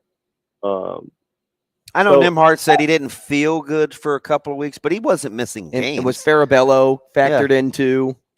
Yeah, I mean, it was just weird how they picked. I'm like, you're giving people a false sense of what's really going on. The crazy thing is, I think when they say injury, they're not even talking about these guys being sick, which is the most they've missed games or the most they've dealt with. So I don't know. I think people are still riding the whole Kalkbrenner thing. I mean, it fits the agenda. I think it fits the narrative. And so that's what people are hanging on to. And then he only missed 3 games, so yeah, I'll be confused about it too. Hey, so help me with this. Maybe I'm just hearing what I want to hear because we call him nephew, but this seems like a game and even maybe a tournament where Sharif Mitchell could really emerge, man. We know about Marcel and Joyner and Smith and the 3 guards. I actually think Burns Jr. will be the biggest handful for them to adjust to, but I'll get to that in a second. But with all the good guard play and a guard-driven deal, is there a guy that hasn't been a guy that could emerge in this tournament for Creighton? I think game-wise, I think 3 probably makes the most sense first round matchup, considering how much they'll have their hands full with the backcourt and their 3 guard lineup and whatnot. I mean, Quavion Smith obviously probably going to be handled by Trey Alexander at the same height. Such a capable initiator that you probably got to stick Trey on him. From there, Jarkel Joyner is pretty tough too. And I'm not sure Creighton has the same confidence in Nimhart that it did after he locked up Sule Boom a few weeks ago, after Sule did what he did the other night. There's still a sense of, unreliability along that perimeter. And so I think Sharif kind of gives you some. I don't know. He's more sound around there, obviously. So they're gonna need good minutes in that first game at least. Then and in the second game, if they end up playing Baylor, you want That's to talk all about guards. 3 guards. Yeah. Baylor has. Woo, Baylor has 3 guards with it. George Flagler and Cryer. Yeah. So they can do it too, and so they're gonna need him that game too. So if this team at the very least ends up in the Sweet 16, it'll probably be because Sharif Mitchell gave them some of his better minutes of the year, I think. I think Frederick King could step up too in this tournament as well, especially in game 1, just on the boards. NC State does a tremendous job of crashing the boards. Now, you said on Sunday on Twitter that you were going to dive into NC State film this week. Have you done that? And if so, what have you noticed that's going to be a handful for Creighton? No, I have not done yet. I'm working on a big profile that'll come out later this week. So I'm trying to split my time between those. But from what I do know about NC State, there are, like, if I'm Doctor Strange, I see 100 realities out of 1,000 where NC State could upset Creighton. So not a lot, but the pathway is there. If you let Terquavion Smith, an NBA draft pick, get going early, it can happen. If you let him pick his spots, especially, I think, you let them get out and transition where he thrives, it'll be a problem. That would probably mean that Creighton is turning the ball over. And of course, if they're turning the ball over anything like they were against Xavier, man, it would be trouble. So I can't imagine them turning the ball over half as much as they did against Xavier. If they remotely did, I mean, NC State is a team that thrives on that. They like to get up probably as much as Creighton does. It'll be a fast game. And I think they can survive letting Terquavion get 20 to 25 and just force them to the mid-range. But if you let him pick his spots, let him get going. I mean, that's trouble. And then DJ Burns, of course, is he gets no burn, like that. No pun intended. That's the guy they better slow down. Yeah, man, he's unique, man. I mean, his build. I mean, dude is like 300 pounds.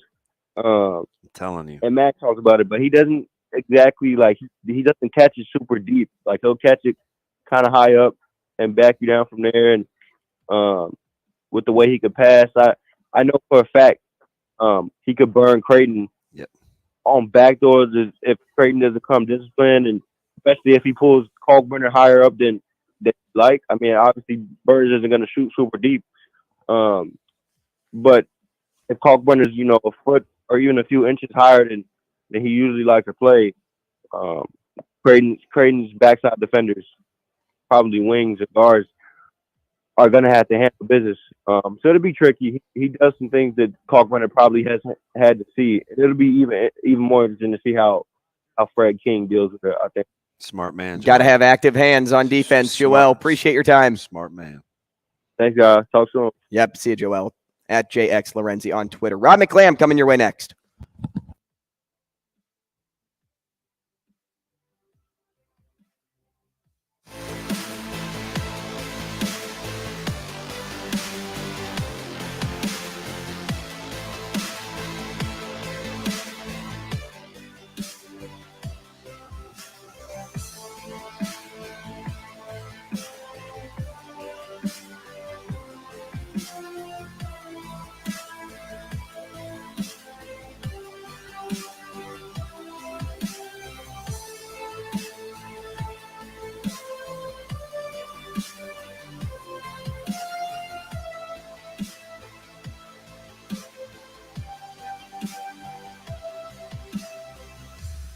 Rogers and Benning will be back in 2 minutes.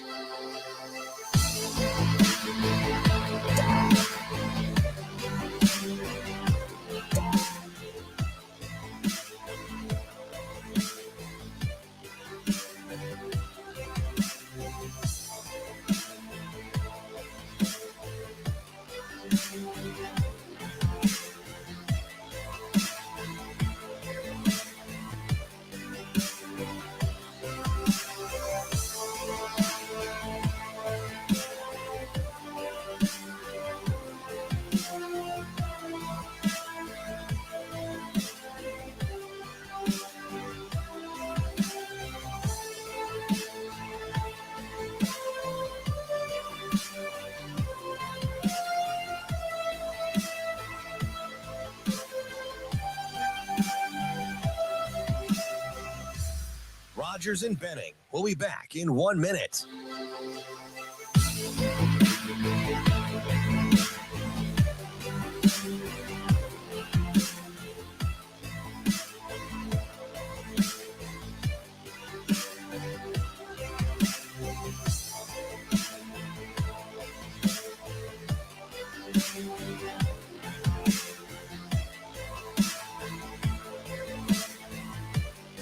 Rogers and Benning will be back in 30 seconds.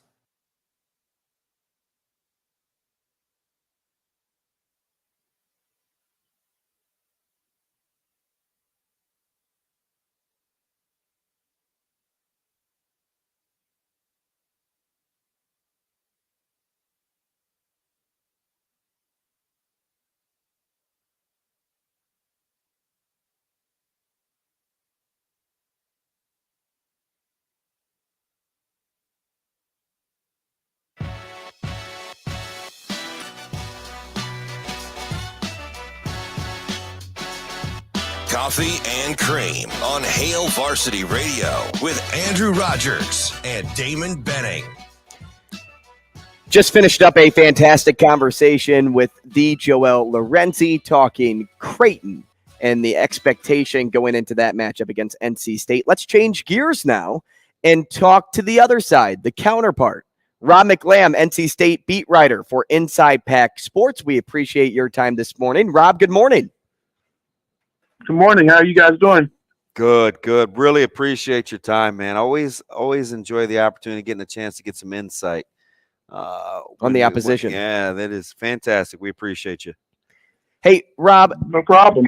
You don't know what version of Creighton that's going to show up. That is the quote from our interview with Joel Lorenzi in the last segment. You don't know what version of Creighton is going to show up. Could the same be said for NC State? Yeah, probably to a lesser extent. I think we know that NC State's going to be a guard-focused team. Generally, that's where their point production is going to come from. Obviously, teams that are guard-heavy or rely on the guards are going to have games where they don't shoot well. That would probably be the where it may, a zig or zag, I guess you could say. NC State's had some games this year where Taquavion Smith and Jarkel Joyner, its two primary scorers, have just not shot well, particularly against Clemson. And that's where they've really struggled. When they don't get production from Joyner and Smith, they have a harder time. But I think they're probably a little more, I would say a little easier to tell. You kind of know what you're getting with the Wolfpack a little more. And it's interesting too when you factor in Marcel with kind of that 3-guard lineup. But the guy that, and I said this as soon as I saw the matchup because I'm an admitted ACC homer as a Carolina fan. I've watched the ACC all the time. DJ Burns is a handful. He ruins Carolina. He's a big body. He's good from the post. He can pass. I remember Derek Walker from Nebraska giving Kalkbrenner fits, and I know Kalk didn't feel well, but stylistically, there's some similarities for how he can share the rock too. Like, do we talk enough about DJ Burns? Because I think he's a nightmare. He has had a wonderful season, and it was not expected. Obviously, he's a big dude. You worried about his durability as you worried about his endurance. But NC State had Dushan Mahorchik, who transferred in from Utah, and he got hurt. So they went to Burns, and he's had some great games. He had a wonderful game at Winston-Salem against Wake Forest, basically where the Demon Deacons decided they were not going to let Joyner and Smith and Morcell get any shots, and I think Burns ended up taking about 28 that game, and it was really like old school 70s and 80s NBA. He went out to the 3-point. He went out to the 3-point line. It was amazing. I think he went out to the 3-point line, got the ball, just backed the dude down every time. And as you said, he can pass out of the double team really, really well. And so, I'm interested to see with the kid Kalkbrenner. That's to me is going to be probably the one individual matchup that stands out the most. You got basically a 2-time player of the year, if I'm not mistaken, with the kid, and so And he's got size that a lot of the teams that NC State have played have not had that type of size. So they can actually combat the Wolfpack with size that matches. And I think that's going to be a massive matchup, no pun intended. But I think it's just going to be it's going to tell of the tale. Terquavion Smith, Jarkel Joyner, Casey Marcel, the three guards that get a lot of minutes and can score the basketball. We talked DJ Burns. Now let's talk about these guards that are all averaging double figures. When things are going right, what about the backcourt play stands out to you? What makes this trio so special? They have an innate ability to find the right person. I think they have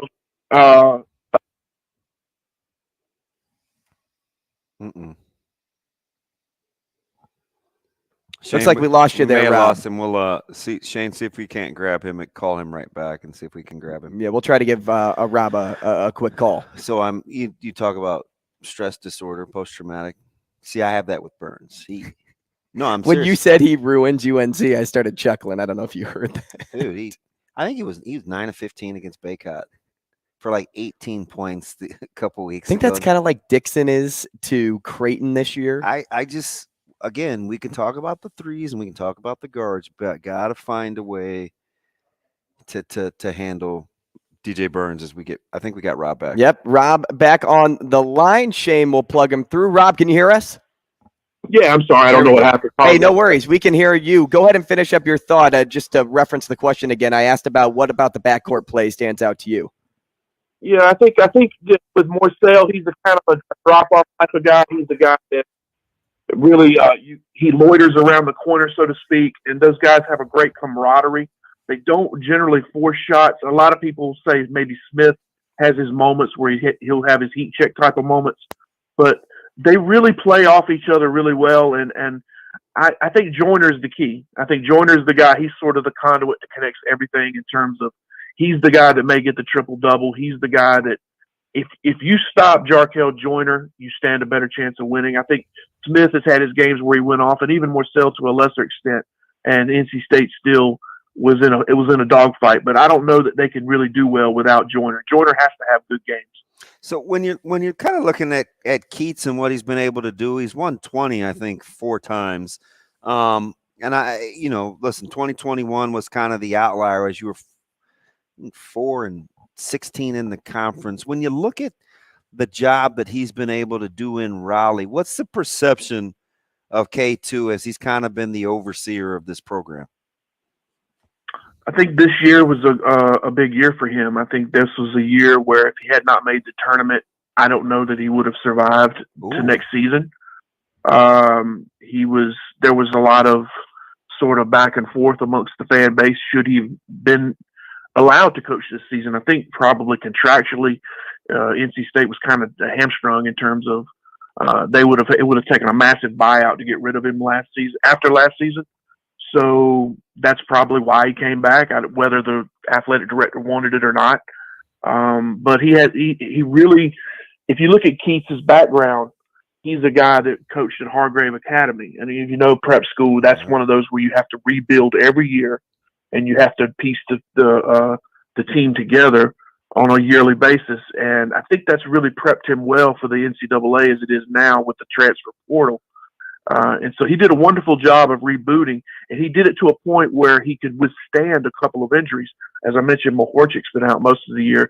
Their starting power forward, Jack Clark, has missed most of the season as well. So he's recruited from the transfer portal to a point where he's withstood injuries, and this was probably a make-or-break season for him. And I think he did a wonderful job. So what should the expectation level be? Because that's interesting. I mean, you weren't eligible for postseason in 1920s. He's been in the postseason 4 out of 5 years. And I get it, the 2 NITs, but that's 2 NCAA bids. When you look at the job in Raleigh with all what surrounds you with the triangle, what kind of job should it be? Yeah, that's a good question. I think NC State is there's a duality to NC State. If you look since 1990, this is about the best version of what the Wolfpack have been, a first weekend NCAA tournament team. They've had 3 Sweet 16s, but in each one of those, I call them red jersey games because NC State was the road team. They were wearing the red jersey, and they had upset someone. So really, they went to the Sweet 16, but they weren't expected to go to the Sweet 16. So this is really about the best version NC State has had over the past 30 plus years. But of course, NC State has a history that goes beyond 30 years, and they have the Cardiac Pack, and they have David Thompson, and they have all that. And so fans remember what NC State can be. And it's sort of a duality, and they probably don't have the patience that maybe other fan bases. You take an example would be Clemson. Clemson defeated NC State 3 times this season, but they didn't make the tournament. Brad Brownell has made the tournament 3 years and 13 seasons. There's no way he would have survived 13 seasons at NC State. It just wouldn't have happened. And so they have a higher expectation, but it's not being matched. Rob, yesterday the portal set a record for inbound players on opening day, and you mentioned the portal, and over 173 players have gone portaling. We've seen here locally how Creighton utilized the portal in the offseason to get guys like Shireman and Farabello. But do you think both coaches in this example are eyeing up who's available for next season already and beyond, or is it all focus on the tournament and that stuff will take care of itself later? Well, it's a duality. They have to do it just like the NBA does those things. They keep up with who, the contracts are going to expire and things like that. So I think there's a duality to it. Their primary focus obviously is going to be on the NCAA tournament, but they know what's coming up. They know, and especially a guy like Keats, and he's just, with his background at Hargrave, I think this is his world. This is what he prospers in. This is really where he thrives, piecing teams together on a yearly basis. So I do think they're astute, and and the kid from South Coast State, as you mentioned, is really good. And for Creighton, so they're doing a great job with it. And I'm sure they're in line with what's happening. Rob, I'll get you out of here on this. The line is relatively snug. I think it's 4.5, 5.5. So I would say in both teams like tempo, the first one to 70, what do you think wins this game? Maybe 75. Yeah, sounds. Yeah. I'm kind of in agreement there. I think that sounds about right. That this game should have pace, right? I would think so. With NC State, NC State's almost at times allow you to get a basket so they can keep the pace going type of team. You know what I mean?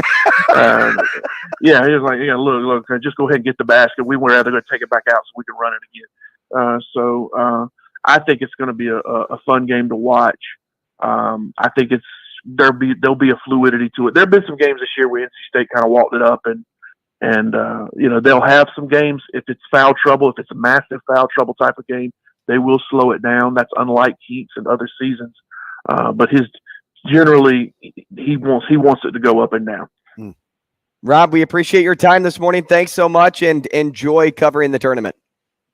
Thank you, sir. I appreciate y'all. Thanks, Rob. That is Rob McLamb at Rob McLamb on Twitter. Now, the first 4 games do begin tonight. It is SEMO and Texas A&M Corpus Christi, and then is game 2 Mississippi State and tonight. Who are they playing? It's Pitt. Yeah, Pitt. And strange to see Pitt in a playing game. Strange. Considering they're in the top 3 and 4 in the ACC all year. More like, hey, they had the number 1 conference record for the majority 22 of the season. and 11 and in the play-in game. But you look at their team and their quality of wins, and they played their best basketball when the best teams in the ACC played their worst basketball. And now they're a good defensive team. I definitely would take Mississippi State in that one. And I was thinking about that too yesterday, and I was texting you a little bit back and forth, and I ultimately took the under just based on where the money was going, and I like the way that Pitt defends, and I don't think Mississippi State's a very good shooting team, so I felt comfortable with that. But I was just looking. Let's tie it back into NC State Creighton. Like if you're looking to play this game, And the line right now up to 5.5 in favor of Creighton. NC State is only getting 30% of the bets and 21% of the money. Everybody is hammering Creighton. What'd the line open?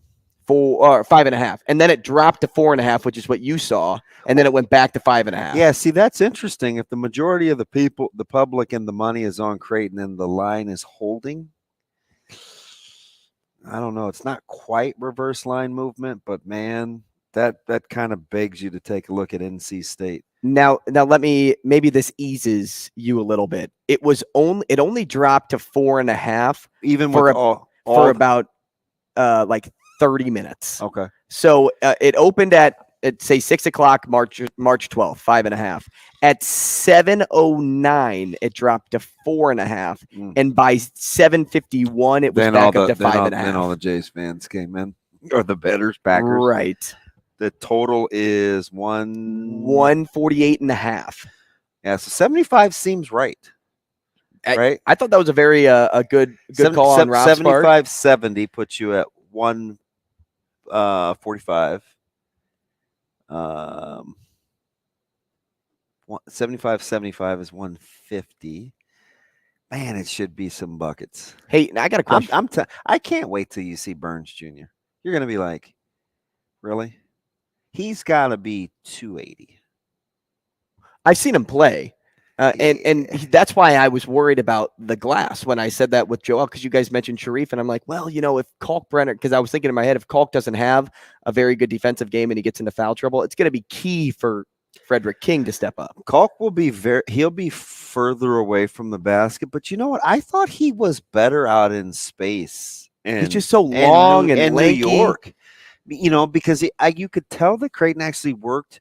What to do with the drop coverage and still rim protecting, because I know that they wanted, especially against Nova, when they wanted to isolate him. I thought he did a much, much better job on Dixon, which let me know that that they had been in their scouting report in terms of what they needed to do differently. But man, he's a handful.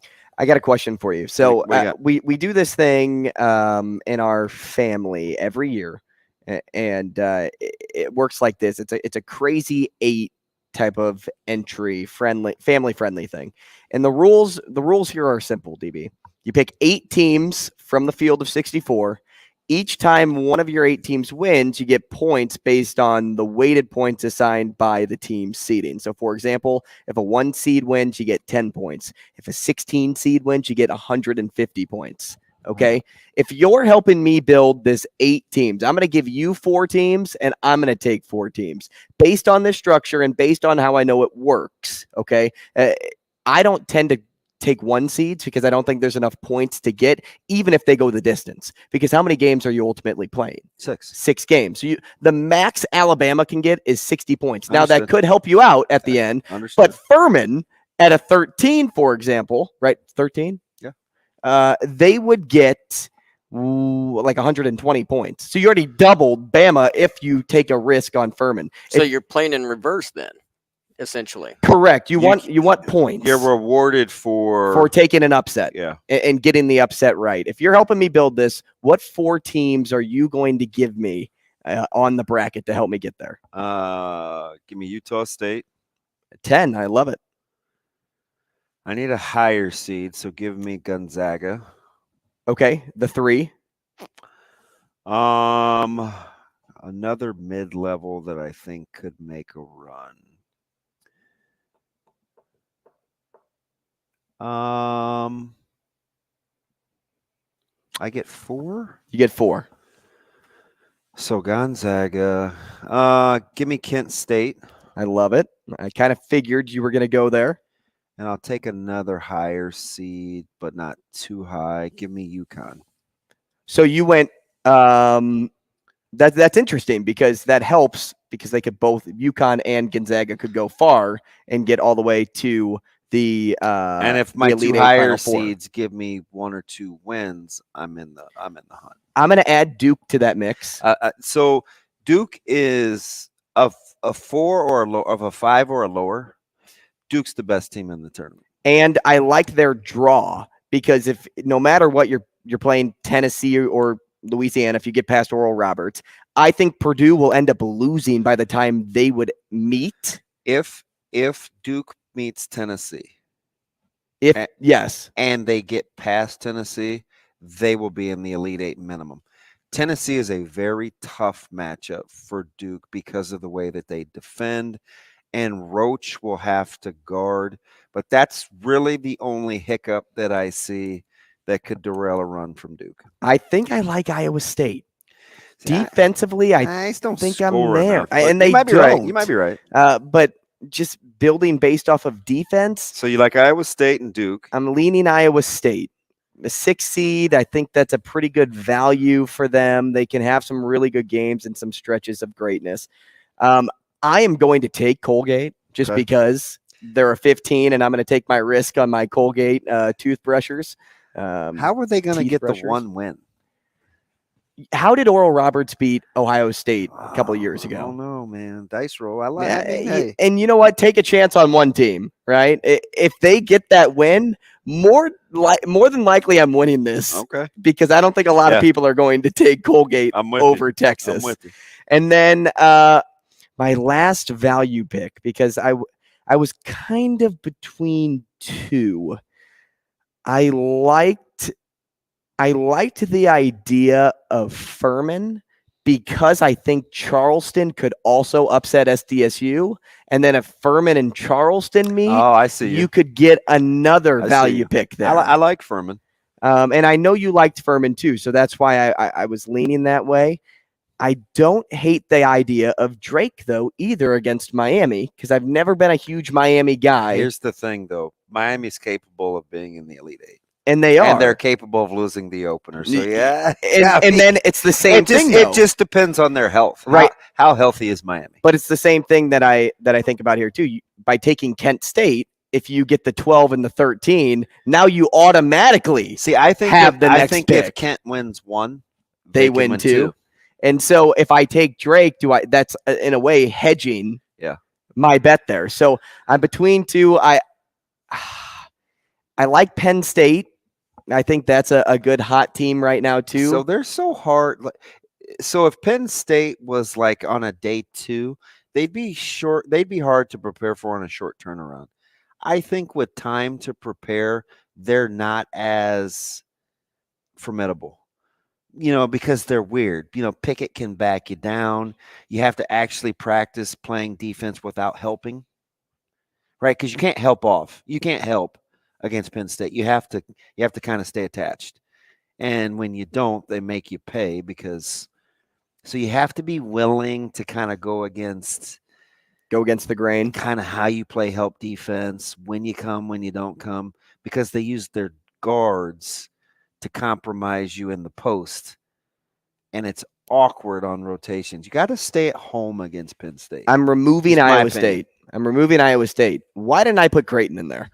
If I'm taking a 6, I'm taking Creighton. Yeah. I got to ride with the hometown boys. And Iowa State's gone, and they're capable of winning a couple. And I like defense. Billis really likes Creighton, so I'm going to take Creighton instead of Iowa State here. I don't know if that's good or bad.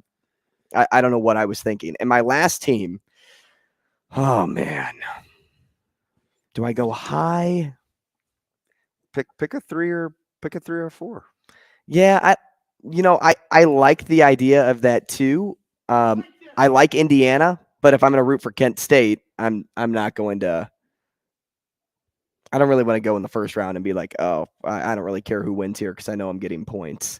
Okay, I think I'm going. It is flickering upstairs. I think I'm going to pick. I'm going to pick Penn State. I'm going to take the hot team. Well, go ahead, you and Shrews. So here are the 8 teams, and I think this is a good spread. A 6-seed Creighton, a 10-seeded Utah State team. Okay. The 5-seed in Duke. Creighton, Utah State, and Duke. Gonzaga and UConn. Zags, UConn. Colgate. Okay. Penn State and Kent State. A lot of states. A lot of states. We got to stop that. We're state school guys. What can we We say? are, we are state school guys. Hey, when we come back, we are going to do the sports six pack. But also remember, we'll get to free agency, and we'll do so by talking to Arthur Arkush. He closes out the show. More questions, your questions coming your way next. Stick around. They're pretty influential, We'll pretty see. impactful. Let's get it. Let's do it. Rogers and Benning will be back in 5 minutes.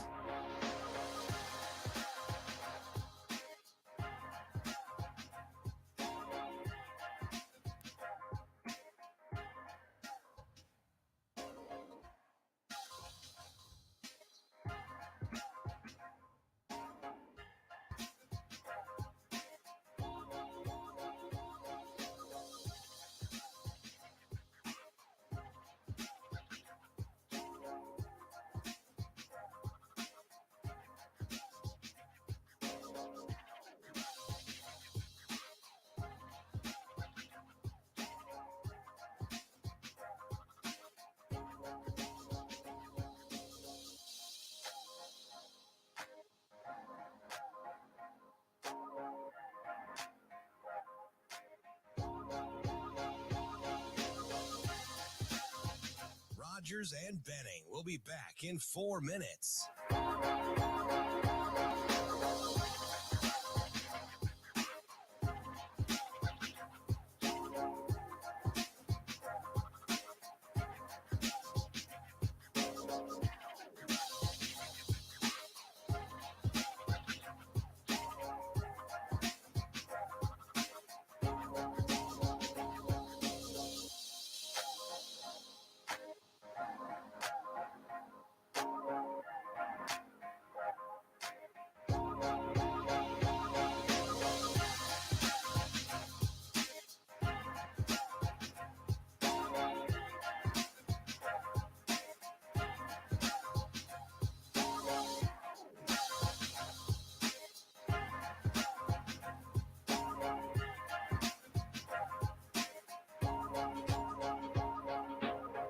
Rogers and Benning will be back in 3 minutes.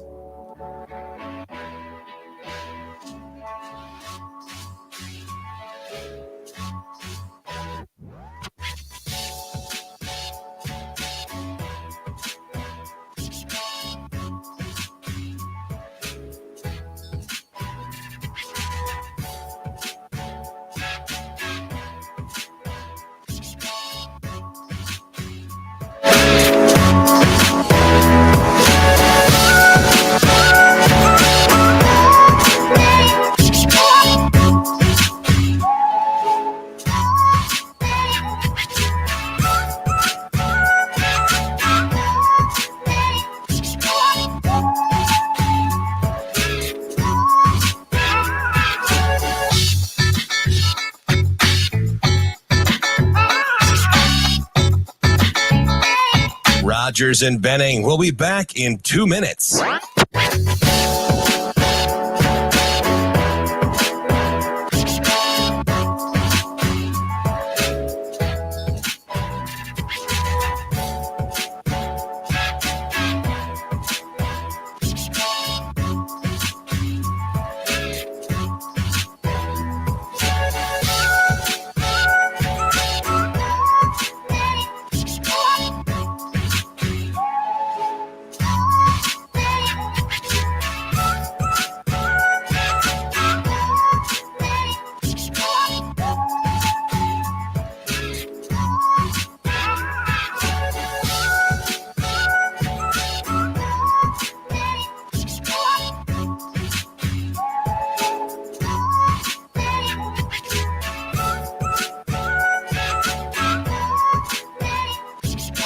Rogers and Benning will be back in 1 minute.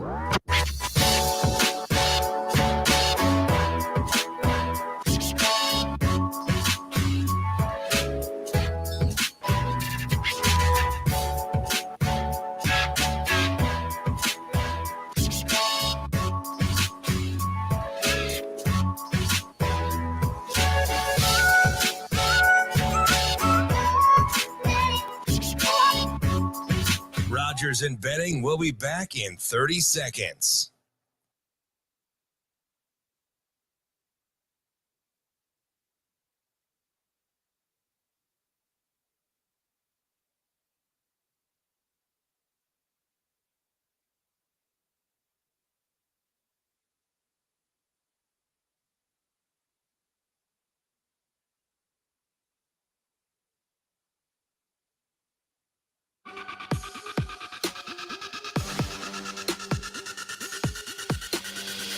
Coffee and Cream with Rogers and Benning on Hail Varsity Radio. Time now for the Sports Six Pack on Coffee and Cream with Andrew Rogers and Damon Benning. Presented by Zipline Brewing Company, makers of Dear Old Nebraska Brew, the official beer of Nebraska alumni. No slipping on the sidewalk or tripping over the curb, handing away Zipline beer this time for Damon Benning as we are sitting in chairs for the Sports Six Pack. Presented by Zipline Brewing. What's your favorite? Is it the Copper Alt? Is it the Kolsch, which we just received? It's Oklahoma Tyler. Is it the Dope Juicy IPA, Mosaic IPA? Is it Dear Old Nebraska Brew? Whatever it is, whatever your favorite is, make sure to go get yourself another case because I know you're running low. We'll talk about the Dear Old Nebraska Brew here, the official beer of the Nebraska alumni. They got a new fan. So in between walking back to the cars and one of the guys that I was with, I've talked about his son, the little 6-year-old that's a wrestler. He wanted like just a Bud Light or something, something easy. So stopped at Hopcat because it was right next to where I parked or walking back to our vehicles, and they just kind of gave him a beer. The guy didn't really say anything. He's like, "Oh man, this is good." I noticed the color was interesting.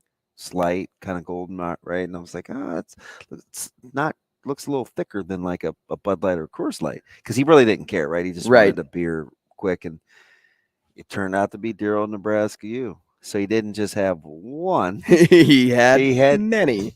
2. And you know why you have more than one of these? Because it's the perfect beer for tailgating. It is that clean, crisp, and easy to drink beer. Try it on tap at the next Husker game that you attend. Shaner has our questions, and Shane, start us off. Okay, so over the past 2 years, according to the rankings, there have been 10 upsets in the first round. If I set the line at 10.5, would you take the over or the under on upsets? 10 per round? No, just in the first round. So according to the ranking, so even if a 9 beats an 8, considered an upset. There's only been 10 of those? In the last 2 years. Wow.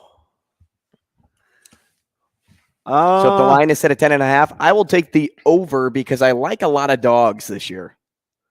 I'm probably going to be incorrect on most, but I think the ones that I'm incorrect on, it will hedge itself by an Auburn beating an Iowa or a West Virginia beating a Maryland. How about Iowa having to play that game in Alabama? At Auburn, essentially. Gee. I'll take the under, the hook. Are you going to take 10 again for the third straight year? I mean, trending, right? Yeah. I'll take the percentages. Give me the under. This is coming from a guy that likes Furman, Kent State. Yeah, I don't love it, but we'll see. We've heard a lot about, and that's ETS, by the way. Yes, ATS. Yes, I don't have to win it out, right? Yeah, sure. We've heard a lot about Matt Rule being a film junkie and watching tape nonstop. My question is this: what position group is the hardest to assess solely based on film? I've always been curious. I'm going to leave that to you. You're the coach. You've watched a lot more film than I have. Good question. Fudge. I thought these were supposed to not be hard. Are these supposed to be hard? These are hard. Any question from our listeners? 2. I'll take 2. One. I'll take 2. Wide receivers, I think, is difficult to assess. They're just hard to cap in general. Is that just because you're judging it based on what they do without the football? Yeah, and they're so reliant on other things going well: O-line protection, quarterback delivering the ball on time, how patient guys are with being open, because sometimes it doesn't happen initially. So I'll say wide receivers, and with this particular Nebraska team, I'm going to go O-line, because I don't really feel like the running backs all the time helped out the O-line, nor did the play calling. So I'll go O-line and wide receiver to tie. Do you think it's easy to assess defensive backs, in particular safeties? I do. So only because it's what I coach. Right. Okay. So like for me, and my opinion doesn't carry a whole lot of weight like DBs does here, because we're all equal here. Well, it's different though, because you literally coach that spot. Yeah. But when I think about a safety, I think it's the quarterback of the defense, somebody that doesn't really have a true role, but you got to like fill a certain spot. And if you're not there, how much that could literally damage you in one play. And you know what, well, I tell you what, for a guy that doesn't give himself a lot of credit, you're spot on there, because you know what safeties do? They can make everybody else right. We were afforded the luxury, especially with how we played it in the secondary 2 years ago, not necessarily last year, because we were kind of banged up back there. But it affords us some luxuries. We can play a certain way, knowing that we have some safeties that can clean up some messes. So we can take some chances up front. And this year, if Lord willing, if we're healthy, it's going to be a problem. Watch out. It's going to be a problem. All right, let me grab my, is it Kalash? Kolsch. Oh, my Lord. Coach White joined Sports Nightly last night, and he referenced getting a new license too. Sorry. Hey, can I grab my kolache? Why is there a sausage in here? My collage. Was that a group of pictures? You gonna grab a bunch of pictures and put them together? Wow. Oh, God made you special, Shane. You're the man. Wow. Coach White joined Sports Nightly last night, and he referenced getting a new license to solidify himself in the state for a long time. Been an avid listener of DB for a long time, and I'm loving the new show, but I'm wondering if Andrew will get that done pronto so we can expect the same thing.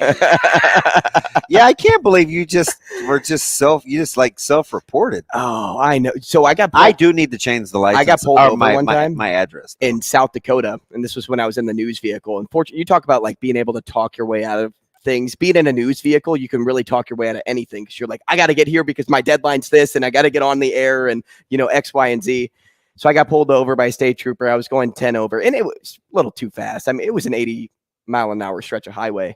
And he pulls me over and he checks my ID and he comes back and he said, honestly, like I could like really get you into trouble because you've been living in the state without getting a new ID for over 6 months. And that's why I brought that 6-month thing up earlier on in the show, because I'm like, hey, I know the rules? Yeah, I actually do know the rule.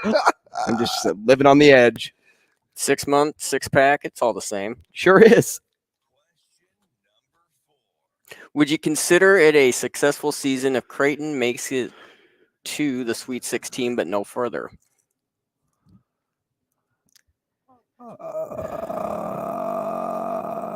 I'd say yes. And the reason I'd say yes is because that's what they did last year, and they reached their highest peak. And so even if they don't go over the hump just yet, I'd still consider it a success to get there. I say no. And I can understand for expectation reasons. Well, I think not only that, they're their own benchmark. So fortunately, when you become a product of your own success, that's what you're measured by. And you're trying to become superior to what you once did. I would say it would, I would clap, Rihanna, how about a round of applause? Standing ovation. I wouldn't give a standing ovation, but I would do the slow golf clap with the Sweet 16. Elite 8, we're cooking. I think Sweet 16 would have been expected. I hate to take things for granted in sports because it's hard to win, but the beautiful thing about the Jays is they've become their own benchmark.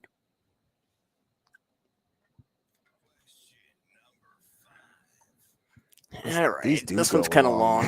I told you.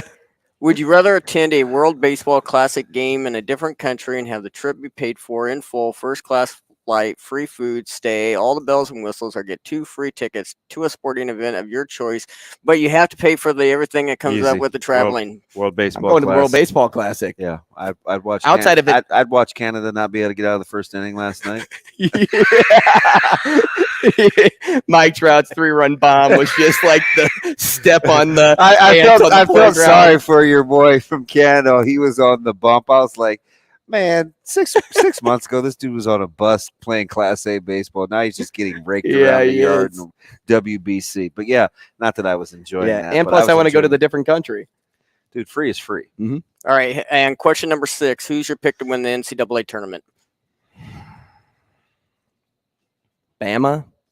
I know it's an obvious one, but I just think I'll go out on a limb. I won't fill them out in my bracket, but I'll take Gonzaga. I think Houston too, if they're healthy at home, could be good. Give me the Zags. Arthur Arkush up next. Clear. Rogers and Benning will be back in 4 minutes.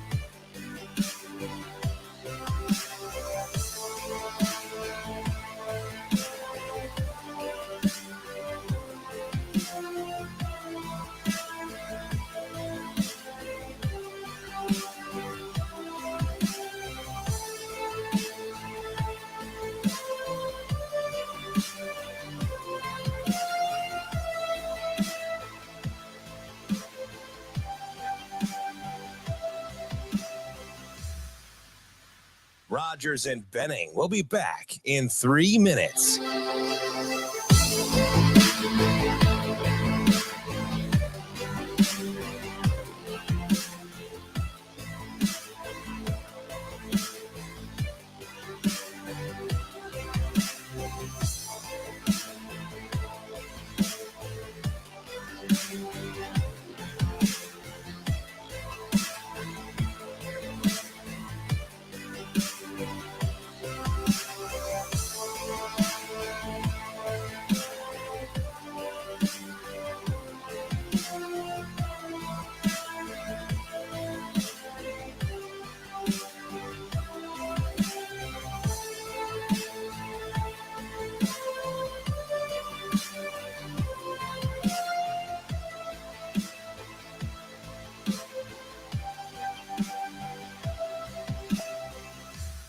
Rogers and Benning will be back in 2 minutes.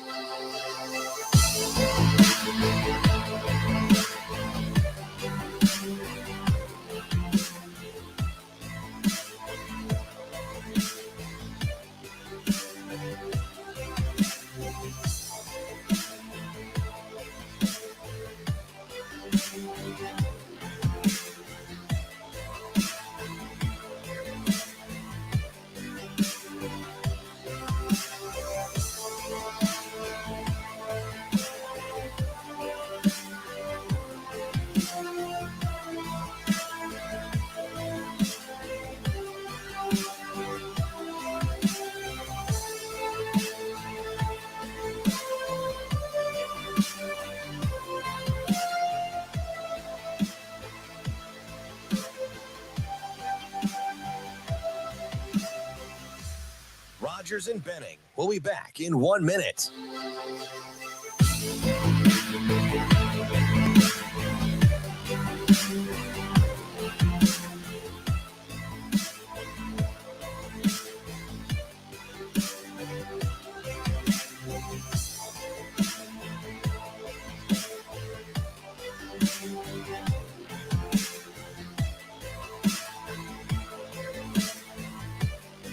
Rogers and Benning will be back in 30 seconds.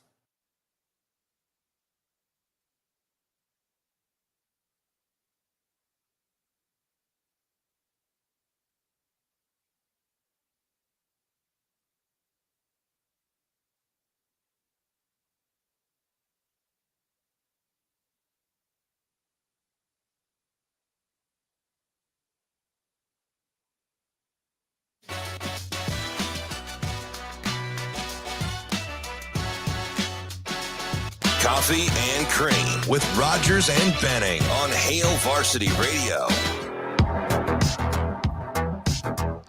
It's 3 D1 guys too. That's funny. Coffee and cream in the morning on Hail Varsity Radio. I told you I've caught some breaks. Yeah. Powered by Currency, alongside Damon Benning and Andrew Rogers. We're just sharing some laughs, some side conversations. Small world. Yeah. Robin Harris. Small world. Small world. Hey, this is a great opportunity to change gears completely from the entirety of the show and talk NFL free agency. Because after you're tickled. That's why. Yeah, that too. But after the show yesterday, I'm like, hey, we should talk free agency, and you're like, we should get our guy Arthur Arkush. Yeah. So that's exactly what we did. I mean, people loved him. It was his first time. We're used to talking the hub, and Arthur's like, oh my gosh, you chip off the old block, and he brought jokes. So we're going back to Arthur, and he is with us now. Arthur, good morning. Gentlemen, good morning. How we doing? I'm great. I'm fantastic. Yeah, Arthur. The resident Bears fan over here chiming in, Arthur. That's what that is.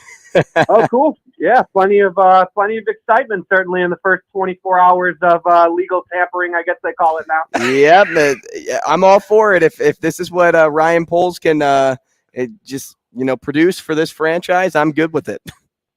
Yeah, it's an exciting time. It's certainly nice. I guess it's a plus and a minus to have all the resources, of course, because it means you had to kind of stink to get there. But look, I've been a long Bears fan too, so I think hope springs eternal at this time of the year, and the hope is that they can kind of get it right this time with a new regime. They do get the benefit of the doubt, and the early returns I think are pretty positive for Ryan Poles.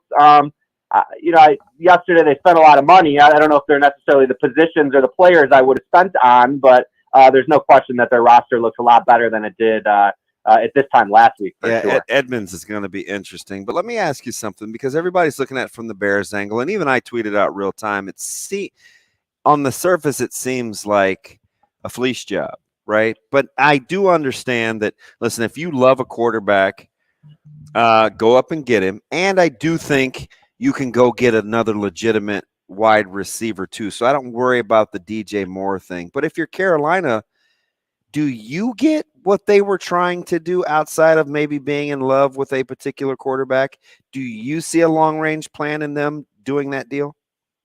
Well, I mean, I think that comes together once you have the quarterback, I suppose. I mean, obviously there's not a lot left on offense for them. They have a couple nice pieces along the offensive line. I do think defensively they're still interesting. They obviously have kept Brian Burns up until now. They've got the corner and J.C. Horn, some nice pieces in the secondary. So, it'll come together. It'll crystallize slowly. But I think right now the main takeaway is desperation. And usually when you see teams make these big jumps up in the top part of the first round, there has to be some desperation that comes with that. So what's fascinating to me is I'm not totally sure. I mean, I see the betting odds have obviously tilted very heavily towards CJ Stroud. I think I looked yesterday. He's about minus 250 at this point to be the first overall pick, but it doesn't feel like a slam dunk to me. I mean, it was only 10 days ago that it felt like Bryce Young was the slam dunk. So I guess that kind of speaks to the uniqueness of this whole quarterback draft class and kind of what's got us here as it relates to the Bears as well.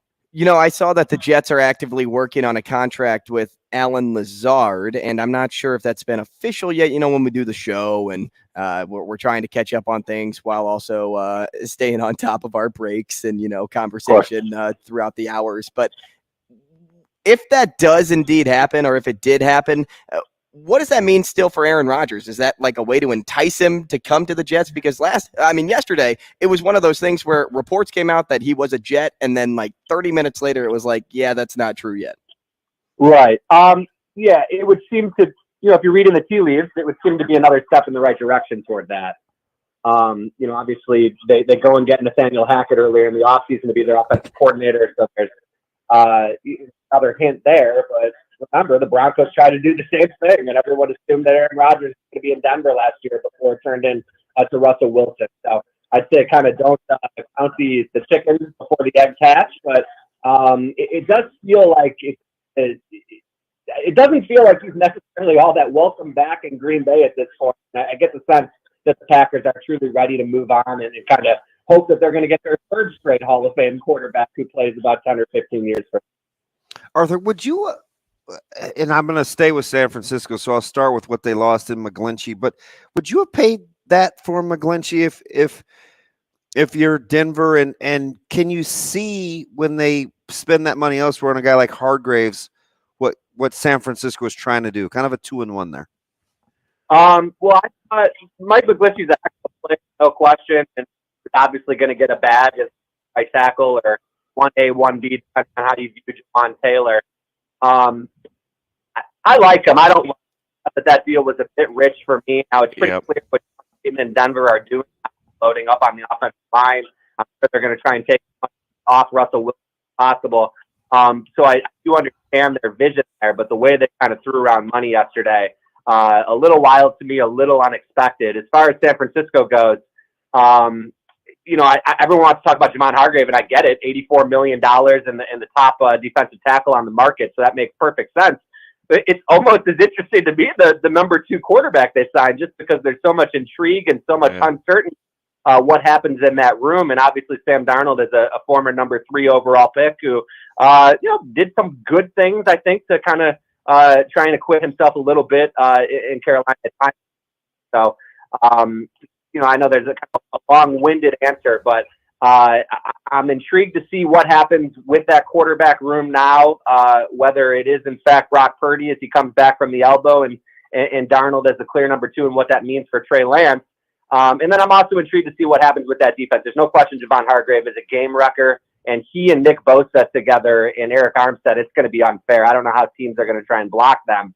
But curious to see what it means schematically, too, because now, of course, remember, DeMeco Ryan's not there anymore. So a nice new piece for the defense. We'll see if they can avoid any drop-off because, after you lose the coordinator of the year. As a follow-up to Hargrave, talk about losses for the Super Bowl runner-up on the defensive side of the football for the Eagles. How much will they be hurting going into next season if this trend continues and they, because they tend to pay younger free agents, these guys get full value elsewhere? Yeah, it'll hurt. And I think that's kind of the opportunity cost that you deal with when you try and go for it. And the salary cap is real, despite what people want to say. But I like TJ Edwards, but I'm not into really paying these off-ball linebackers. And I think as good of a player and a prospect as he is, look at what he had in front of him. Obviously, the most dominating D-line in football. So you keep that mostly together. Obviously, you lose Hargrave, but you still got plenty of pieces there. And I just have the utmost confidence in Howie Roseman to kind of plug in holes and and try and maximize the time that they have left before getting. Well, I guess Jalen Hurts is going to get paid here pretty soon, so I don't know how much of that time is left per se. But I think they'll still be just fine. And they've got a lot of, obviously, draft capital to go ahead and try and reload. So I think that they should be okay there. But there's no question there's going to be some big changes. Remember, they lose Vic Fangio, too. I know he was technically on the staff, but he did a lot of good work consulting for them last year, too. All right, we're playing with producer Shane's money. Arthur, you get to play the long-range game. 2 teams with a quarterback that it's a prove-it year, but one's older, one's younger. They both acquired a great secondary piece, one Jalen Ramsey, the other Mr. Sutton. If you're playing the long-range bet chip game, would you rather be a Lions fan or a Dolphins fan? Wow, yeah, that is a good question. I guess I'm going to lean Lions, actually, which is wild because I'm here in Chicago. I've watched the ridiculousness of the Lions franchise for as long as I have. But I think just because of the draft capital they still have to work with and that there still could be some surprises up their sleeves because of, they really kind of were playing with house money and Jared Goff getting such a great season last year. Yeah. So, and then I wonder, as much as I love what the Dolphins did, and trading for Jalen Ramsey, I love it. And getting Vic Fangio, love it. David Long yesterday, a really good deal. So I like what they're doing. It makes a lot of sense. But you can't tell me it's not a big gamble to pick up that guaranteed 5th year on Tua. I mean, I like him as a quarterback. I just wonder about the health. So I don't think it would be reasonable to say that like their quarterback position is stabilized here. There's still, there's some volatility worked in for sure. So I love the Mike McDaniel debut season. I love the speed they have on offense. And like I said, now kind of the brawn they bring on defense. But I need to see Tua play a full season before I'm going to be fully convinced there. I see what the Giants did with Daniel Jones so they could franchise Barkley. Do you see what the Raiders did with acquiring Garoppolo but franchising Jacobs? Yeah, I'm never really going to be a big fan of franchising these running backs. So, I guess the Garoppolo deal, if he can stay healthy, I mean, it's not really that unlike Tua. It's a big if at this point, given his track record. But I do see him as a younger upgrade over Derek Carr. So that part does make some sense to me. But if I were the Giants, I would have wanted to see Daniel Jones do it one more time. That's not to take away from the season he just had, which was really good with Brian Dable, but a lot of money to pay a dude who I don't think was necessarily changing games for them. He was, protecting the football, and they were playing really smart football. But I think I would have probably went the other way around. I would have tagged Daniel Jones, and I probably tried to pay Barkley. But again, I'm just these non-premium positions, whether it's off-ball linebacker or running backs, I think you find those guys in the draft, even the special ones. So we'll see. A lot of exciting young coaches and exciting kind of young directions for these franchises. But the Daniel Jones one, I interesting to watch. So obviously, even though it was expected, you wouldn't have tagged Pollard either, especially coming off the injury in Dallas. Probably not, but they've got a lot of uncertainty now with Zeke too, obviously, and kind of almost. I know he played well in short distance and whatnot last year, but I don't know. That one's a little more interesting to me, just because when you look at where their offense is at right now, and having missed that other big threat at receiver opposite CeeDee Lamb last year, he's pretty unique. So it's a risk. There's no question about it, especially coming off the injury. But that one, I think actually maybe makes just a tiny bit more sense to me because of what they have. Locked up in Zeke and kind of the uncertainty with what they're doing with him moving forward. Thanks for your time, Arthur. We appreciate it. We'll talk again soon. Thanks, Arthur. Yeah, have a good one, guys. Appreciate you having me. And thank all of you out there as well for your time today. We appreciate your involvement on the show, and we will see you again tomorrow.